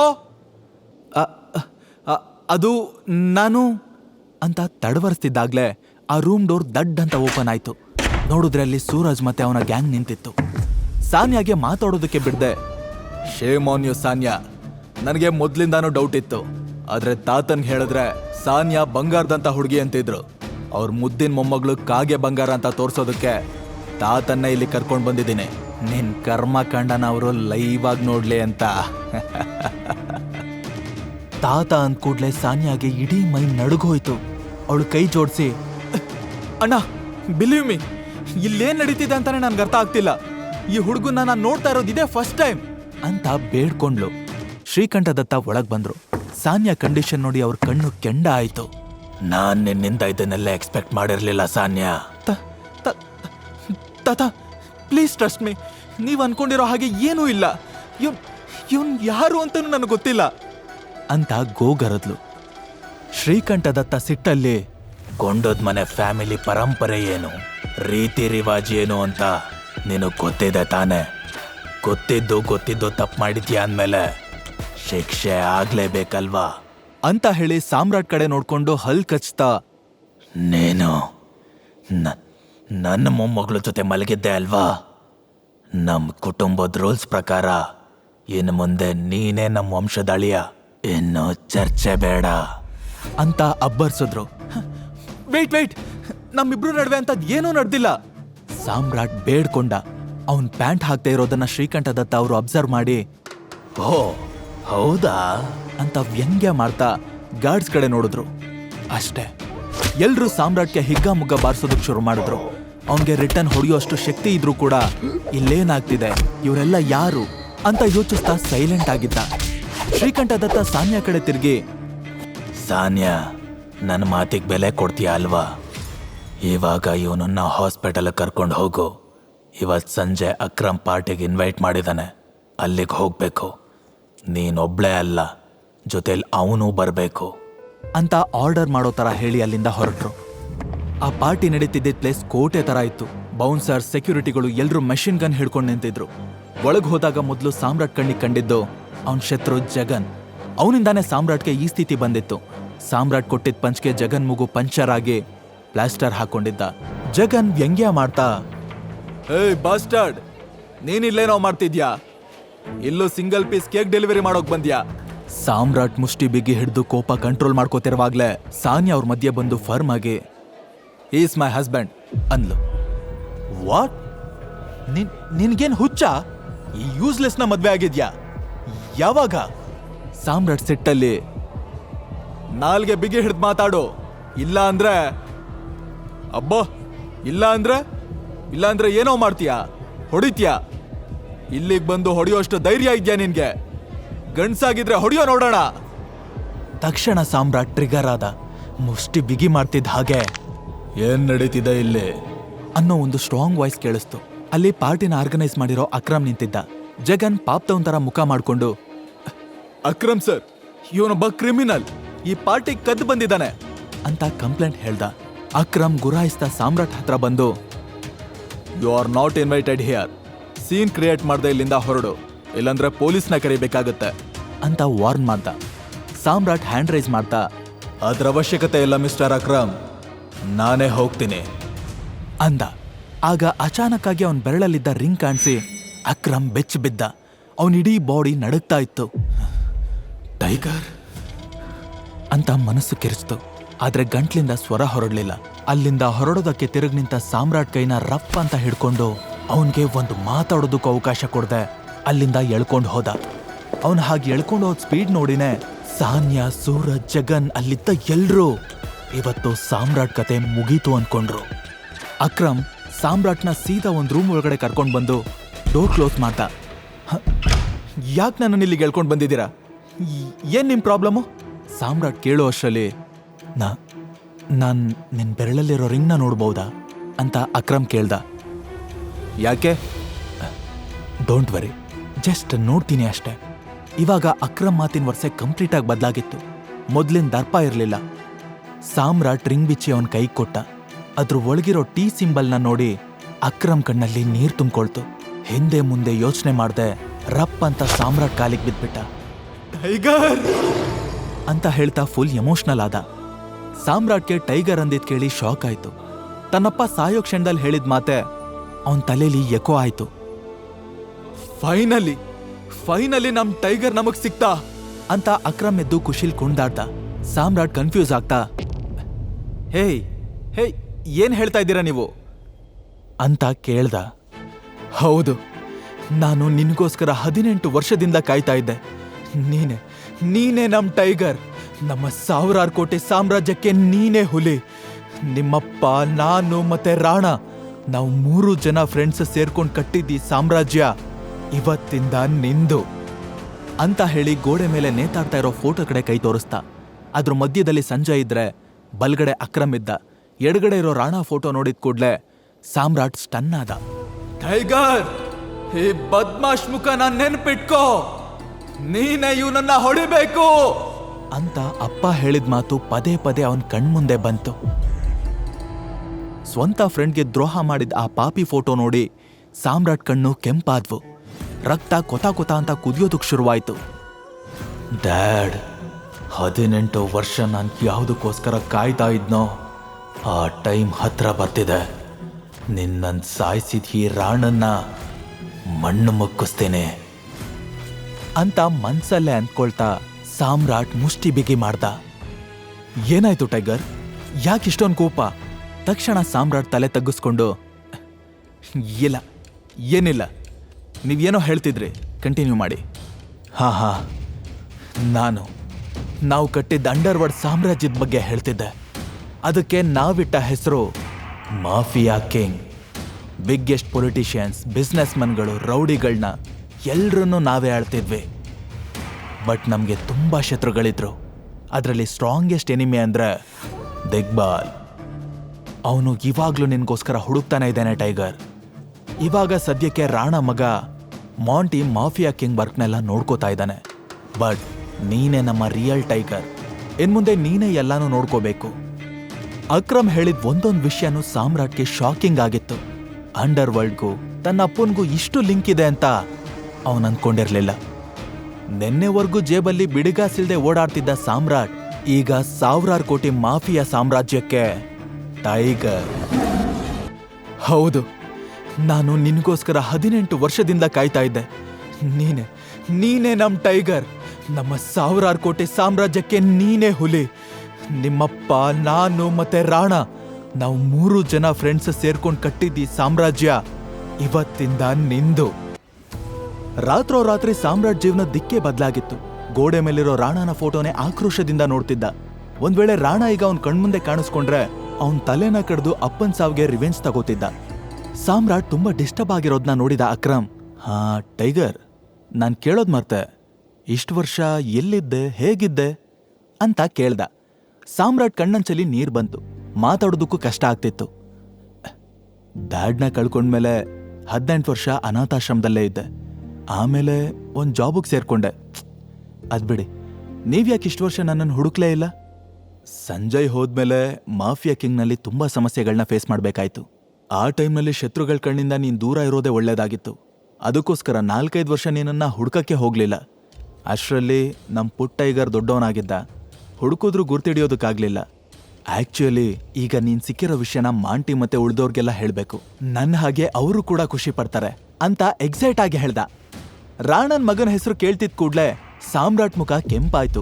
ಅವನ್ಗೆ ಮಾಂಟಿನ ಮೀಟ್ ಮಾಡೋದು ಇಷ್ಟ ಇರ್ಲಿಲ್ಲ. ಹೇ ಟೈಗರ್, ಏನ್ ಯೋಚಿಸ್ತಿದ್ಯಾ? ಸಾಮ್ರಾಟ್ ಪಟ್ ಅಂತ ತಲೆ ಕೊಡುಕೊಂಡು, ಆಕ್ಚುಲಿ ನನಗ್ ನೆನ್ಪಿರೋ ಹಾಗೆ ಡ್ಯಾಡ್ ಯಾವತ್ತೂ ಈ ಮಾಫಿಯಾ ಕಿಂಗ್ ಗ್ರೂಪ್ ಬಗ್ಗೆ ನನ್ನ ಹತ್ರ ಹೇಳೇ ಇರ್ಲಿಲ್ಲ. ಅವ್ರಿಗೂ ಅಂಡರ್ವರ್ಲ್ಡ್ಗೂ ಲಿಂಕ್ ಇರೋದು ನಿಜಾನೇ ಆಗಿದ್ರೆ ಅಟ್ಲೀಸ್ಟ್ ನನ್ನ ಹತ್ರ ಹೇಳಿರ್ತಿದ್ರು ಅಲ್ವಾ? ಅಕ್ರಮ್ ಟೈಗರ್ ಹೆಗ್ಲು ಮೇಲೆ ಕೈ ಇಟ್ಟು, ನೀನ್ ಅವಾಗಿನ್ನೂ ತುಂಬಾ ಚಿಕ್ಕವನು, ಅದಕ್ಕೆ ಈ ವಿಷಯಗಳನ್ನೆಲ್ಲ ನಿನ್ನ ಹತ್ರ ಹೇಳಿರ್ಲಿಲ್ಲ ಅನ್ಸತ್ತೆ. ಅಥವಾ ಇದೆಲ್ಲದ್ರಿಂದ ನಿನ್ನ ದೂರ ಇಡ್ಬೇಕು ಅನ್ಕೊಂಡಿದ್ನೇನೋ. ಬಟ್ ಬಿಲೀವ್ ಮಿ, ನಾನಂತೂ ನಿಂದಾರಿನೇ ಕಾಯ್ತಾ ಇದ್ದೆ. ಫೈನಲಿ ನೀನ್ ಸಿಕ್ಕಾಯ್ತು. ಇನ್ನು ಮುಂದೆ ಟೈಗರ್ ಗರ್ಜನೆಗೆ ಬೆಂಗಳೂರು ಅಂಡರ್ವರ್ಲ್ಡ್ ನಡ್ಗೋಗುತ್ತೆ. ಮಾಫಿಯಾ ಕಿಂಗ್ಗೆ ಯಾವತ್ತಿದ್ರು ನೀನೇ ಕಣೋ ಕಿಂಗು. ಸಾಮ್ರಾಟ್ ತಲೆಲೀಗ ಸುಮಾರು ಪ್ರಶ್ನೆಗಳು ಹುಟ್ಕೊಂಡ್ವು. ಮನ್ಸಲ್ಲೇ, ಇವ್ರಿಗೆ ರಾಣಾನೇ ಡ್ಯಾಡಿನ ಸಾಯಿಸಿದ್ದು ಅಂತ ಗೊತ್ತಿಲ್ವಾ? ಅಂತ ಮಿತ್ರದ್ರೋಹಿ ಮಗ ಮಾಂಟಿಗೆ ಇಡೀ ಸಿಲಿಕಾನ್ ಸಿಟಿ ಮಾಫಿಯಾದ ಸಿಂಹಾಸನ ಕೊಟ್ಟು ಕೂರ್ಸಿದಾರ ಛೇ ಅಂತ ಬೈಕೊಂಡ. ಬಟ್ ಅವನ್ಗೆ ಸರಿಯಾದ ಕ್ಲಾರಿಟಿ ಇಲ್ಲದೆ ಇರೋದ್ರಿಂದ ಅಕ್ರಮ್ ಹತ್ರ ಇದ್ರ ಬಗ್ಗೆ ಏನೋ ಹೇಳೋದಕ್ಕೆ ಹೋಗ್ಲಿಲ್ಲ. ಅಷ್ಟರಲ್ಲಿ ಅಕ್ರಮ್ ಏನೋ ಯೋಚಿಸಿ 50 ಕೋಟಿ ಚೆಕ್ ಬರೆದು ಸಾಮ್ರಾಟ್ ಕೈ ಕೊಟ್ಟು, ಇದನ್ನ ಇಟ್ಕೋ, ನೀನು ವಾಪಸ್ ಟೈಗರ್ ಪೊಸಿಷನ್ಗೆ ಬರೋವರೆಗೂ ಬೇಕಾಗತ್ತೆ ಅಂದ. ಆ ಚೆಕ್ಕಲ್ಲಿ ಬರ್ತಿರೋ ಅಮೌಂಟ್ನ ನೋಡಿ ಸಾಮ್ರಾಟ್ಗೆ ಶಾಕ್ ಆಗಿದ್ದು ಎಷ್ಟು ನಿಜಾನೋ, ಆ ಕ್ಷಣದಿಂದ ಅವನ್ ಲೈಫ್ ಬದಲಾಗ್ತಿರೋದು ಕೂಡ ಅಷ್ಟೇ ನಿಜ ಆಗಿತ್ತು. ಅಕ್ರಮ್ ಸಾಮ್ರಾಟ್ ಕಣ್ಣಲ್ಲಿ ಕಣ್ಣಿಟ್ಟು ನೋಡಿ, ಟೈಗರ್, ನಿನ್ನ ಐಡೆಂಟಿಟಿ ಈಗಲೇ ಯಾರಿಗೂ ಗೊತ್ತಾಗೋದು ಬೇಡ. ಸದ್ಯಕ್ಕೆ ನೀನಿವಾಗ ಹೇಗಿದೆಯೋ ಹಾಗೇ ಇರು. ಆ ಟೈಮ್ ಬಂದಾಗ ನಾನೇ ರಿವೀಲ್ ಮಾಡ್ತೀನಿ ಅಂತಂದು ಸಾಮ್ರಾಟ್ ಜೊತೆ ಆಚೆ ಹೊರಟ. ಹೊರಗಡೆ ಪಾರ್ಟಿಲಿರೋರ್ಗೆಲ್ರೂ ಇಷ್ಟೊತ್ತಿಗೆ ಸಾಮ್ರಾಟ್ ಗತಿ ಏನಾಗಿರ್ಬೋದು ಅಂತ ಕ್ಯೂರಿಯಸ್ ಆಗಿ ಕಾಯ್ತಾ ಇದ್ರು. ಸಾನ್ಯಾಗೆ ಟೆನ್ಷನ್ ಆಗ್ತಿತ್ತು. ಸೂರಜ್ ಸಾನ್ಯಾನೇ ನೋಡ್ತಾ, ಓಹೋ, ಅಕ್ರಮ್ ಸರ್ ಆ ತಿರ್ಬೋಕಿಗೆ ಸರಿಯಾಗಿ ಕ್ಲಾಸ್ ತಗೋತಾ ಇದ್ದಾರೆ ಅನ್ಸುತ್ತೆ. ಹೋಗೋವಾಗ ನಡ್ಕೊಂಡು ಹೋದವನು ಬರೋವಾಗ ತೆಳ್ಕೊಂಡ್ ಬರ್ತಾನ ನನ್ ಮಗ ಅಂತಂದ. ಜಗನ್ ಜೋರಾಗಿ ನಗ್ತಾ, ಪಾಪ ಆ ಬಡಪಾಯಿನ ನೆನ್ಸ್ಕೊಂಡ್ರೆ ಬೇಜಾರಾಗುತ್ತೆ ಕಣೋ ಸೂರಜ್. ಹೊಸ ಹೆಂಡತಿ ಜೊತೆ ಒಂದು ರಾತ್ರಿನೂ ಸ್ಪೆಂಡ್ ಮಾಡದೆ ಸಾಯ್ತಿದ್ದಾನೆ, ಪೂರ್ ಫೆಲೋ ಅಂದ.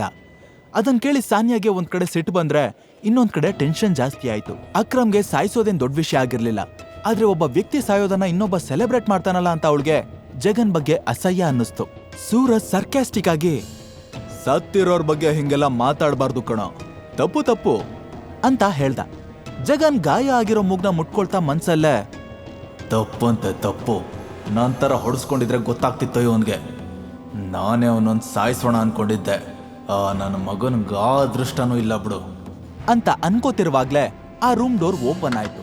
ಸಾಮ್ರಾಟ್ ಅಕ್ರಮ್ ಜೊತೆ ಆರಾಮಾಗಿ ಆಚೆ ಬರ್ತಿರೋದ್ ಕಾಣಿಸ್ತು. ಅವನ ಮೈ ಮೇಲೆ ಒಂದೇ ಒಂದ್ ಸಣ್ಣ ಗೀರ್ ಕೂಡ ಇರ್ಲಿಲ್ಲ. ಸೂರಜ್ ಜಗನ್ ಗಾಬರಿ ಆದ್ರು. ಸಾಮ್ರಾಟ್ ಇಷ್ಟೊಂದು ಆರಾಮಾಗಿ ಹೊರಗೆ ಬರ್ತಾನೆ ಅಂತ ಅನ್ಕೊಂಡಿರ್ಲಿಲ್ಲ. ಬಟ್ ಸಾನ್ಯಾ ಸದ್ಯ ಅವನ್ ಜೀವಂತವಾಗಿ ವಾಪಸ್ ಬಂದಲ್ಲ ಅಂತ ನಿಟ್ಟುಸಿರು ಬಿಟ್ಲು. ಸೂರಜ್ ಶಾಕ್ ಆಗಿ, ಅಕ್ರಮ್ ಸರ್ ಅವನ್ನ ಟಚ್ಚು ಮಾಡಿಲ್ಲ ಅನ್ಸುತ್ತೆ ಅಂದ. ನಂದು ಅದೇ ಕ್ವಶನ್ನು, ಇಷ್ಟೊತ್ತು ಆ ರೂಮಲ್ಲಿ ಮತ್ತಿನ್ನೇನ್ ಮಾಡ್ತಿದ್ರು? ಅಟ್ಲೀಸ್ಟ್ ಅಕ್ರಮ್ ಸರ್ ಅವನ್ ಮೂತಿಗೊಂದ್ ಪಂಚಾದ್ರೂ ಕೊಡ್ಬೇಕಿತ್ತು ಅಂತ ಜಗನ್ ಡಿಸಪಾಯಿಂಟ್ ಆದ. ಆ ಕಡೆ ಅಕ್ರಮ್ ಮುಖದಲ್ಲಿ ಎಲ್ಲಿಲ್ಲದ ಖುಷಿ ಎದ್ದು ಕಾಣಿಸ್ತಿತ್ತು. ಅದನ್ನ ನೋಡಿದ್ಮೇಲಂತೂ ಎಲ್ರೂ ಇನ್ನಷ್ಟು ಕನ್ಫ್ಯೂಸ್ ಆದ್ರು. ಅಷ್ಟ್ರಲ್ಲಿ ಅಕ್ರಮ್ ಲೌಡ್ ವಾಯ್ಸಲ್ಲಿ, ಇವನು ಸಾಮ್ರಾಟ್, ನನ್ ಗೆಳೆಯನ್ ಮಗ, ಐ ಮೀನ್ ನನ್ ಹಳೆ ಡ್ರೈವರ್ ಮಗ ಅಂತ ಎಲ್ರಿಗೂ ಇಂಟ್ರೊಡ್ಯೂಸ್ ಮಾಡ್ದ. ಡ್ರೈವರ್ ಮಗ ಅನ್ನೋ ಪದ ಕೇಳಿ ಜಗನ್ ಮತ್ತೆ ಸೂರಜ್ ಸ್ವಲ್ಪ ಖುಷಿ ಆದ್ರು. ಅಷ್ಟ್ರಲ್ಲಾಗ್ಲೇ ಅಕ್ರಮ್ ಸಾಮ್ರಾಟ್ ಬೆಂತಟ್ಟಿ ಮಿಸ್ಟೀರಿಯಸ್ ಆಗಿ ಸ್ಮೈಲ್ ಮಾಡ್ತಾ, ಎಂಜಾಯ್ ದ ಪಾರ್ಟಿ ಅಂದು ಅಲ್ಲಿಂದ ಹೋದ. ಅವನು ಸಾಮ್ರಾಟ್ನ ಅಷ್ಟೊಂದು ಸ್ಪೆಷಲ್ ಆಗಿ ಟ್ರೀಟ್ ಮಾಡೋದನ್ನ ನೋಡಿ ಅವರಿಬ್ರಿಗೂ ಹೊಟ್ಟೆ ಉರ್ದೋಯ್ತು. ಆದ್ರೆ ಸಾಮ್ರಾಟ್ ಪಾರ್ಟಿ ಎಂಜಾಯ್ ಮಾಡೋ ಮೂಡಲ್ಲಿರ್ಲಿಲ್ಲ. ತಲೆ ತುಂಬಾ ರಾಣಾನೇ ತುಂಬಿಕೊಂಡಿದ್ದ. ನಿನ್ಗೇನು ಆಗಿಲ್ಲ ತಾನೆ, ಚೆನ್ನಾಗಿದ್ಯಾ ಅಲ್ವಾ ಅಂತ ಸಾಫ್ಟಾಗಿ ಕೇಳಿದ್ಲು. ಸಾಮ್ರಾಟ್ ಆಶ್ಚರ್ಯದಿಂದ, ನಿನ್ಗೆ ನನ್ನ ಮೇಲೆ ಯಾವಾಗ್ಲಿಂದ ಇಷ್ಟೊಂದು ಕನ್ಸರ್ನ್ ಶುರುವಾಯ್ತು ಅಂತ ಕೇಳ್ದ. ಕನ್ಸನ್ನೂ ಇಲ್ಲ ಮಣ್ಣೂ ಇಲ್ಲ, ನೀನ್ ಜೀವಂತವಾಗಿ ವಾಪಸ್ ಬರಲ್ವೇನೋ ಅನ್ಕೊಂಡಿದ್ದೆ. ಆದ್ರೆ ಒಂದ್ ವಿಷಯ ನೆನ್ಪಿಟ್ಕೋ, ನಿನಗ್ ಬದುಕೋ ಆಸೆ ಇದ್ರೆ ನನ್ನಿಂದ ದೂರ ಇರು ಅಂತ ಹೇಳಿ ಮೂಗ್ ಮುರಿದ್ಲು. ಸಾಮ್ರಾಟ್ ಕನ್ಫ್ಯೂಸ್ ಆಗಿ ಏನೋ ಕೇಳ್ಬೇಕು ಅನ್ಕೋತಿರುವಾಗ್ಲೇ ಜಗನ್ ಮತ್ತೆ ಸೂರಜ್ ಇಬ್ರು ಸಾಮ್ರಾಟ್ ಹತ್ರ ಬಂದ್ರು. ಜಗನ್ ಕ್ಯೂರಿಯಸ್ ಆಗಿ, ಹೇಯ್, ಒಳಗಡೆ ಅಕ್ರಮ್ ಸರ್ ನಿನ್ ಜೊತೆ ಏನ್ ಮಾತಾಡಿದ್ರೋ ಅಂತ ಕೇಳ್ದ. ಸಾಮ್ರಾಟ್ ಕಾಲಿಳಿಯೋ ತರ, ಜಗನ್ ಅನ್ನೋ ಒಬ್ಬ ಮುಟ್ಟಾಳ ಇದ್ದಾನೆ, ಅವನು ಬಂದು ಇದೇ ಪ್ರಶ್ನೆ ನಿನ್ನ ಹತ್ರ ಕೇಳ್ತಾನೆ, ಆಗ ಅವನ್ಗೆ ಏನೋ ಹೇಳ್ಬೇಡ ಅಂತ ಹೇಳ್ತಾ ಇದ್ರು ಅಂತ ಹೇಳಿ ಅಲ್ಲಿಂದ ಮುಂದೆ ಹೋದ. ಅವನ್ ಹೋಗೋದನ್ನೇ ನೋಡ್ತಾ ಜಗನ್ ಸಿಟ್ಟಲ್ಲಿ, ಲೋಫರ್, ಎಷ್ಟು ಕೊಬ್ಬು ಇವನ್ಗೆ, ಅಂಡರ್ ವರ್ಲ್ಡ್ ಡಾನ್ ತರ ಬಿಲ್ಡಪ್ ಕೊಡ್ತಾನೆ ನನ್ ಮಗ. ಪಾರ್ಟಿ ಮುಗಿದ್ಮೇಲೆ ಸಾಮ್ರಾಟ್ ಸಾನ್ಯಾ ಇಬ್ರು ಹೋಗಿ ಕಾರಲ್ಲಿ ಕೂತ್ರು. ಸಾಮ್ರಾಟ್ ಡ್ರೈವರ್ ಕಡೆ ನೋಡಿ, ನನ್ ಮನೆ ಇಲ್ಲೇ ಹತ್ರದಲ್ಲಿದೆ, ಸೊ ಅಲ್ಲಿಗೆ ನಡೀರಿ ಅಂದ. ವಾಟ್, ನಿನ್ ಮನೆಗ? ನಾನ್ ನಿನ್ ಜೊತೆ ನಿನ್ ಮನೇಲಿ ಇರ್ತೀನಿ ಅಂತ ಅದ್ ಹೇಗ್ ಅನ್ಕೊಂಡೆ? ನಿನ್ ಸ್ಥಿತಿನೇ ಹೀಗಿದೆ, ಇನ್ನು ನಿನ್ ಮನೆ ಸ್ಥಿತಿ ಅದ್ ಹೇಗಿದ್ಯೋ ಏನೋ. ಪಾರ್ಟಿ ಮುಗಿದ್ಮೇಲೆ ಸಾಮ್ರಾಟ್ ಸಾನ್ಯಾ ಇಬ್ರು ಹೋಗಿ ಕಾರಲ್ಲಿ ಕೂತ್ರು. ಸಾಮ್ರಾಟ್ ಡ್ರೈವರ್ ಕಡೆ ನೋಡಿ, ನನ್ ಮನೆ ಇಲ್ಲೇ ಹತ್ರದಲ್ಲಿದೆ, ಸೊ ಅಲ್ಲಿಗೆ ನಡೀರಿ ಅಂದ. ವಾಟ್, ನಿನ್ ಮನೆಗ? ನಾನ್ ನಿನ್ ಜೊತೆ ನಿನ್ ಮನೇಲಿ ಇರ್ತೀನಿ ಅಂತ ಅದ್ ಹೇಗ್ ಅನ್ಕೊಂಡೆ? ಅರ, ನಾನ್ ನಿನ್ ಗಂಡ ಅಂದ್ಮೇಲೆ ನೀನ್ ನನ್ ಮನೇಲಿರ್ದ ಇನ್ಯಾರ ಮನೇಲಿ ಇರ್ತೀಯ? ನಿನ್ ಕೆಲ್ಸಕ್ ಬರ್ದಿರೋ ಯೋಚನೆಗಳನ್ನೆಲ್ಲ ನಿನ್ ಜೇಬಲ್ಲೇ ಇಟ್ಕೋ. ಮೊದ್ಲು ನೀನ್ ನನ್ ಬೆಡ್ ಮೇಲೆ ಹೇಗ್ ಬಂದೆ ಅಂತ ಬುಗಳು. ಎಸ್, ಆಕ್ಚುಲಿ ನಾನು ಕೂಡ ನಿನ್ನ ಇದೇ ಪ್ರಶ್ನೆ ಕೇಳ್ಬೇಕು ಅನ್ಕೊಂಡಿದ್ದೆ. ನೀನೇ ಇದಕ್ಕೆ ಉತ್ತರ ಕೊಡ್ಬೇಕು. ಹೇಗ್ ಬಂದೆ? ಸಾನಿಯಾಗೆ ಪಿತ್ತ ನೆತ್ತಿಗೆರ್ತು. ನನ್ನ ಮುಂದೆನೆ ಅಧಿಕ ಪ್ರಸಂಗ ಮಾಡ್ತೀಯಾ? ಟೈಮ್ ಬರ್ಲಿ ಆಗ ನೋಡ್ಕೋತೀನಿ ನಿನ್ನನ್ನ. ನಾನ್ ಸತ್ರು ನಿನ್ನ ಗಂಡ ಅಂತ ಒಪ್ಕೊಳ್ಳಲ್ಲ. ನಿನ್ ಮನೆಗೆ ನಾನ್ ಎಡ್ಗಾಲು ಇಡಲ್ಲ, ಅರ್ಥ ಆಯ್ತಾ? ಒಂದ್ ವೇಳೆ ನಾವಿಬ್ರು ಒಟ್ಟಿಗೆ ಇರ್ಬೇಕು ಅಂತ ತಾತ ಫೋರ್ಸ್ ಮಾಡಿದ್ರು ನೀನೇ ಬಂದ್ ನಮ್ಮನೇಲಿ ಬಿದ್ದಿರು, ಅದು ಸರ್ವೆಂಟ್ ತರ ಅಂತ ಖಡಕ್ ಆಗಿ ಹೇಳಿ ಡ್ರೈವರ್ಗೆ, ಸೀದಾ ಮನೆಗ್ ನಡಿ, ಎಲ್ಲೂ ಸ್ಟಾಪ್ ಮಾಡ್ಬೇಡ ಅಂತ ಆರ್ಡರ್ ಮಾಡಿದ್ಲು. ಸ್ವಲ್ಪ ಹೊತ್ತಿನ ನಂತರ ಕಾರು ಅವಳ ಬಂಗ್ಲೆ ಮುಂದೆ ಸ್ಟಾಪ್ ಆಯ್ತು. ಕಾರ್ ಇಳ್ದು ಹೀಲ್ ಸೌಂಡ್ ಮಾಡ್ತಾ ಮನೆ ಒಳಗಡೆ ಹೋದ್ಲು. ಒಂದೇ ಒಂದ್ಸಲನು ಸಾಮ್ರಾಟ್ ಕಡೆ ತಿರುಗೂ ಕೂಡ ನೋಡ್ಲಿಲ್ಲ. ಸಾಮ್ರಾಟ್ ಮಾತ್ರ ಅವಳನ್ನೇ ನೋಡ್ತಾ, ನೀನ್ ಹೇಳ್ದಾಗೆ ನಾನೇನಾದ್ರೂ ಇವತ್ತು ರಿಂಗ್ನ ತೆಗೆದ್ಬಿಟ್ಟಿದ್ರೆ ನನ್ ರಿಯಲ್ ಐಡೆಂಟಿಟಿನೇ ನನಗೆ ಗೊತ್ತಾಗ್ತಿರ್ಲಿಲ್ಲ. ಪಾರ್ಟಿ ಕರ್ಕೊಂಡು ಹೋಗಿರೋ ನಿನಗ್ ಥ್ಯಾಂಕ್ಸ್ ಹೇಳೋ, ಈ ರಿಂಗ್ ಥ್ಯಾಂಕ್ಸ್ ಹೇಳೋ ಗೊತ್ತಾಗ್ತಿಲ್ಲ ಅಂತ ಯೋಚಿಸ್ತಾ ಮನೆ ಕಡೆ ಹೆಜ್ಜೆ ಹಾಕೋದಕ್ ಶುರು ಮಾಡ್ದ. ಅವ್ನು ಇಡ್ತಿದ್ದ ಹೆಜ್ಜೆ ಗುರ್ತು ಚಿಕ್ಕದಾಗಿರ್ಬಹುದು, ಆದ್ರೆ ಅವನು ಮುಂದಿನ ಗುರಿ ಕ್ಲಿಯರ್ ಆಗಿತ್ತು. ಮಿತ್ರದ್ರೋಹಿ ರಾಣನ ತಲೆ ಕತ್ತರಿಸಿ ಅಪ್ಪನ್ ಸಮಾಧಿ ಮೇಲಿಟ್ಟು ಅಲಂಕಾರ ಮಾಡ್ಬೇಕು ಅಂತ ನಿರ್ಧಾರ ಮಾಡಿದ್ದ. ಜೊತೆಗೆ ಅವತ್ತು ರಾಣ ಯಾಕೆ ತನ್ನ ಕ್ಲೋಸ್ ಫ್ರೆಂಡ್ ಸಂಜಯ್ಗೆ ಮೋಸ ಮಾಡ್ದ ಅನ್ನೋ ಪ್ರಶ್ನೆಗೂ ಉತ್ತರ ಬೇಕಿತ್ತು. ಡ್ಯಾಡ್, ಇನ್ಮೇಲೆ ನಿಮ್ ಈ ಟೈಗರ್ ಕೈ ಕಟ್ ಕೂತ್ಕೊಳ್ಳೋ ಮಾತೇ ಇಲ್ಲ. ಆದಷ್ಟು ಬೇಗ ರಾಣಾನ ಕಂಡು ಹಿಡ್ದು ಅವನ್ ಹೇಗೆ ನಿಮ್ಮ ಬೆನ್ನ ಹಿಂದೆ ಕತ್ತಿ ಮಸ್ತು ಎದೆ ಬಗದ್ನೋ ಹಾಗೆ ನಾನು ಸಾಯಿಸ್ತೀನಿ. ಅವನು ನಾನೇ ಹೊಡೆದು ನಿಮ್ ಕೊನೆ ಆಸೆನ ಈಡೇರಿಸ್ತೀನಿ ಡ್ಯಾಡ್ ಅಂತ ಸಾಮ್ರಾಟ್ ಬೆರಳಲ್ಲಿರೋ ಉಂಗ್ರನ ಮುಟ್ಟಿ ಶಪಥ ಮಾಡ್ದ. ನೆಕ್ಸ್ಟ್ ಡೇ ಅಲಾರಾಮ್ ಸೌಂಡ್ಗೆ ಕಣ್ಬಿಟ್ಟ ಸಾಮ್ರಾಟ್ ನೆನ್ನೆ ಪಾರ್ಟಿಲಾಗಿದ್ನೆಲ್ಲ ನೆನಪು ಮಾಡ್ಕೊಂಡು ಅಕ್ರಮ್ಗೆ ಮನ್ಸಲ್ಲೇ ಥ್ಯಾಂಕ್ಸ್ ಹೇಳ್ದ. ಸಂಜೆ ಇಲ್ದೇ ಇದ್ರು ಅವ್ನು ಕಟ್ಟಿರೋ ಮಾಫಿಯಾ ಸಾಮ್ರಾಜ್ಯನ ಇನ್ನಷ್ಟು ಚೆನ್ನಾಗಿ ನಡೆಸ್ಕೊಂಡು ಬಂದಿರೋ ಅಕ್ರಮ್ ನಿಜವಾಗ್ಲೂ ಗ್ರೇಟ್ ಅನ್ನಿಸ್ತ. ಸ್ವಲ್ಪ ಹೊತ್ತಿನ ನಂತರ ಕೆಲ್ಸಕ್ಕೆ ಹೋಗೋದಕ್ಕೆ ರೆಡಿಯಾದ. ಅಕ್ರಮ್ ಹೇಳ್ದಾಗೆ ಅವನ ಐಡೆಂಟಿಟಿ ರಹಸ್ಯವಾಗಿಡೋದಕ್ಕೆ ಆ ಡೆಲಿವರಿ ಬಾಯ್ನ ಕೆಲಸ ಪರ್ಫೆಕ್ಟ್ ಆಗಿತ್ತು. ಅಕ್ರಮ್ ಕೊಟ್ಟಿದ್ದ ಚೆಕ್ನ ಜೇಬ್ಗೆ ಹಾಕೊಂಡು ಸೀದಾ ಆಫೀಸಿಗೆ ಬಂದ. ಕಾರಿಡಾರಲ್ಲಿ ಕಾಲಿಡ್ತಿದ್ದ ಹಾಗೆ ಒಂದು ವಾಯ್ಸ್ ಕೇಳಿಸ್ತು. ಏಯ್ ಡೆಲಿವರಿ ಬಾಯ್ ನಿಂತ್ಕೊಳ್ಳೋ. ಈ ವಾಯ್ಸ್ ಸಾಮ್ರಾಟ್ನ ಚುಡಾಯಿಸೋದನ್ನೇ ಕೆಲಸ ಮಾಡ್ಕೊಂಡಿರೋ ಅವನ ಕೊಲೀಗ್ ಹರೀಶ್ದಾಗಿತ್ತು. ಅವನಿಗೆ ಸಾಮ್ರಾಟ್ಗಿಂತ ಸಂಬಳ ಜಾಸ್ತಿ ಇತ್ತು, ಜೊತೆಗೆ ಇನ್ಸೆಂಟಿವ್ಸ್ ಬೇರೆ ಸಿಕ್ತಿರೋದ್ರಿಂದ ತಾನೇ ಗ್ರೇಟ್ ಅಂತ ಕೋಪ್ ತೋರಿಸ್ತಿದ್ದ. ಸಾಮ್ರಾಟ್ಗೆ ಅವನ ಜೊತೆ ಮಾತಾಡೋದು ಕೂಡ ಇಷ್ಟ ಇರಲಿಲ್ಲ. ಏನಾದ್ರೂ ಕೆಲಸ ಇದೆಯಾ? ನನಗೆ ಆಲ್ರೆಡಿ ಲೇಟ್ ಆಗಿದೆ ಅಂದ. ಹಾ, ಕೆಲಸ ಇದ್ದಿದ್ದಕ್ಕೆ ನಿಲ್ಸಿದ್ದು. ಬಾಸ್ ನಿನ್ನ ಕರೀತಿದ್ದಾರೆ, ಮೊದಲು ಅವ್ರ ಚೇಂಬರ್ಗೆ ಹೋಗು. ಅದ್ ಸರಿ, ನೆನೆ ಇನ್ಫಾರ್ಮ್ ಮಾಡ್ದೆ ಎಲ್ಲಿಗೆ ಹೋಗಿದ್ದೆ? ನಿಮ್ಮ ಅಪ್ಪನ ಮದ್ವೆ ಆಯ್ತಾ ಇಲ್ಲ ತಿಥಿ ಇತ್ತಾ? ಈ ಮಾತು ಸಾಮ್ರಾಟ್ನ ತುಂಬಾನೇ ಟ್ರಿಗರ್ ಮಾಡ್ತು. ಒಂದೇ ಪಂಚ್ಗೆ ಹರೀಶ್ ಹಲ್ಗಳನ್ನೆಲ್ಲ ನೆಲಕ್ಕೂದ್ರೋ ಹಾಗೆ ಮಾಡ್ಬೇಕು ಅನ್ಸಿದ್ರು ಕೂಡ ಕಂಟ್ರೋಲ್ ಮಾಡ್ಕೊಂಡು ಬಾಸ್ ಕ್ಯಾಬಿನ್ ಒಳಗೆ ಹೋದ. ಗುಡ್ ಮಾರ್ನಿಂಗ್ ಸರ್, ಬರಕ್ ಹೇಳಿದ್ರಂತೆ.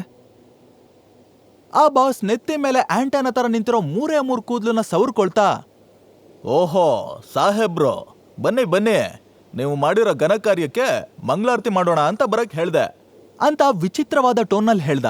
ಸಾಮ್ರಾಟ್ಗೆ ವಿಷಯ ರಾಂಗ್ ರೂಟಲ್ಲಿ ಹೋಗ್ತಾ ಇದೆ ಅಂತ ಆಗ್ಲೇ ಅರ್ಥ ಆಯ್ತು. ಹೇಳ್ದೆ ಕೇಳ್ದೆ ನಿನ್ನೆ ಎಲ್ಲಿಗೆ ಹೋಗಿದ್ದೆ? ನಿನ್ಗಿಷ್ಟ ಬಂದಾಗ ಬರೋಕೆ ಹೋಗೋಕೆ ಇದೇ ನಿಮ್ಮ ಅಪ್ಪನ ಮನೆ ಅನ್ಕೊಂಡ್ಯಾ? ಸಾಮ್ರಾಟ್ಗೆ ಉತ್ತರ ಕೊಡೋದಕ್ಕೂ ಬಿಡ್ದೆ. ನಿನ್ನೆ ಎಷ್ಟು ಕಡಿಮೆ ಡೆಲಿವರಿ ಹೋಗಿದೆ ಗೊತ್ತಾ? ನಿನ್ನಿಂದ ಎಷ್ಟು ಲಾಸ್ ಆಗಿದೆ ಅನ್ನೋ ಅಂದಾಜಾದ್ರೂ ಇದೆಯಾ? ಆ ಲಾಸ್ನ ಯಾರು ನಿಮ್ಮ ಅಪ್ಪ ಕಟ್ಕೊಡ್ತಾನ? ಸರ್, ನನಗೆ ತಿಂಗಳಿಗೊಂದು ಕ್ಯಾಶುವಲ್ ರಜಾ ಇರುತ್ತಲ್ವಾ, ಸೊ ನಾನು... ಮುಚ್ಚ ಬಾಯಿ, ರಜಾ ಅಂತೆ ರಜಾ. ಈ ಕಂಪ್ನಿ ನಿಮ್ಮ ಅಪ್ಪಂದು ಅನ್ಕೊಂಡಿದ್ಯಾ? ಪದೇ ಪದೇ ಮಾತನ್ ಬುಡುಕು ತುದಿಗೂ ಅಪ್ಪನ ವಿಷಯ ತಗೊಳ್ತಿರೋದ್ನ ನೋಡಿ ಸಾಮ್ರಾಟ್ ಅವನನ್ನ ಕಣ್ಣಲ್ಲೇ ಸುಟ್ಟು ಭಸ್ಮ ಮಾಡೋ ತರ ಗುರಾಯಿಸ್ತ. ಏಯ್, ಏನೋ ಹಾಗೆ ಗುರಾಯಿಸ್ತಿದ್ಯಾ? ಕಣ್ಗುಡ್ಡೆ ಕಿತ್ ಗೋಲಿ ಆಡ್ಬಿಡ್ತೀನಿ. You are fired. ತಿರುಗ್ ನೋಡ್ದೆ ಹೊರಡ್ತಾ ಇರೋ. ಈ ತರ ಏನಾದ್ರೂ ಆಗುತ್ತೆ ಅಂತ ಸಾಮ್ರಾಟ್ ಮೊದಲೇ ಎಕ್ಸ್ಪೆಕ್ಟ್ ಮಾಡಿದ್ದ. ಬಿಕಾಸ್ ಅವನ್ ಬಾಸ್ ಮತ್ತೆ ಜಗನ್ ಇಬ್ರು ಮುಂಚೆಯಿಂದಾನೆ ತುಂಬಾ ಕ್ಲೋಸ್. ಅಲ್ಲಿ ಹಚ್ಚಿದ ಬೆಂಕಿ ಎಲ್ಲಿ ಉರಿಯುತ್ತೆ ಅಂತ ಅವನಿಗೆ ಚೆನ್ನಾಗಿ ಗೊತ್ತಿತ್ತು. ಸರಿ, ನಾನು ಹೊರಡ್ತೀನಿ, ಈ ತಿಂಗಳು ಸಂಬಳ ಕೊಟ್ಬಿಡಿ. ಏನೋ ಸಂಬಳನ? ಬಾರಿ ಇದ್ಯಾ ಕಣೋ ನೀನು. ಅಲ್ಲ, ನಿನ್ನಿಂದ ಆಗಿರೋ ಲಾಸ್ನ ಬ್ಯಾಲೆನ್ಸ್ ಮಾಡಬೇಕು ಅಂದ್ರೆ ನೀನೇ ಕೈಯಿಂದ ಕೊಡಬೇಕು. ನಿನ್ನ ಪುಣ್ಯ ನಾನು ಅದನ್ನ ಕೇಳ್ತಾ ಇಲ್ಲ. ಮರ್ಯಾದೆಯಾಗಿ ಆಚೆ ಹೋಗೋ. ನಾನಿಲ್ಲಿ 1 ತಿಂಗಳು ಕೆಲಸ ಮಾಡಿದ್ದೀನಿ. ನನ್ನ ಸ್ಯಾಲ್ರಿ ಕೊಡೋವರೆಗೂ 1 ಹೆಜ್ಜೆನೂ ಹಿಂದೆ ಇಡಲ್ಲ. ಓಹೋ ಹೌದಾ, ಸರಿ ಸರಿ, ನಿನ್ ಸಂಬಳ ಜೊತೆನೆ ಗಿಂಬಳನು ಸೇರಿಸ್ಕೊಡ್ತೀನಿ. 1 ನಿಮಿಷ ಅಂತ ಹೇಳಿ ಟೇಬಲ್ ಮೇಲಿದ್ದ ಬೆಲ್ನ ಒಂದೇ ಸಮ ಒತ್ತುದ. ನೆಕ್ಸ್ಟ್ ಮಿನಿಟೆ 4-5 ಜನ ಸೆಕ್ಯೂರಿಟಿಗಳು ಒಳಗಡೆ ಬಂದ್ರು. ಈ ದುರಂಕಾರಿನ ಇಲ್ಲಿಂದ ಒದ್ದು ಹೊರಗಡೆ ಹಾಕ್ರೋ. ಬಾಸ್ ಕಿರಿಚ್ಕೊಂಡ. ತಕ್ಷಣ ಎಲ್ರು ಸಾಮ್ರಾಟ್ ಮೇಲೆ ಅಟ್ಯಾಕ್ ಮಾಡೋದಕ್ ಮುಂದಾದ್ರು. ಆದ್ರೆ ಅವ್ರು ತನ್ನ ಮೈ ಮುಟ್ಟೋ ಮೊದ್ಲೇ ಸಾಮ್ರಾಟ್ ಎಲ್ರು ಮೂಳೆಗಳನ್ನ ಲಟ ಲಟ ಅಂತ ಮುದ್ದು ಅಕ್ಕಿ ಮೂಟೆ ತರ ಎಸ್ತ. ಅವರೆಲ್ಲ ಈಗ ಕೈ ಕಾಲಿಲ್ದೇ ಇರೋ ಹುಳುಗಳ ತರ ಬಿದ್ದು ಒದ್ದಾಡ್ತಾ ಇದ್ರು. ಇಷ್ಟೊತ್ತು ಹಾರಾಡ್ತಿದ್ದ ಬಾಸ್ ಈಗ ಬಾಲ ಮುದುರ್ಕೊಂಡ್ ಕೂತಿದ್ದ. ಜೊತೆಗೆ ಆಂಟೆನ ತರ ನಿಂತಿದ್ದ ಅವನ್ ಕೂದ್ಲು ಕೂಡ ಮುದುರ್ಕೊಂಡಿತ್ತು. ಸಾಮ್ರಾಟ್ ಅವನ್ ಕಾಲರ್ ಹಿಡ್ಕೊಂಡು ನನ್ ಸಂಬಳ ಕೊಡು ಅಂತ ಗುಡುಕ್ತಿದ್ದ ಹಾಗೆ ಅವನು ಗಡಗಡ ಅಂತ ನಡುಕ್ತಾ ಚೆಕ್ ತೆಗೆದು ಪಟಾಪಟ್ ಅಂತ ಸೈನ್ ಮಾಡಿ ಕೊಟ್ಬಿಟ್ಟ.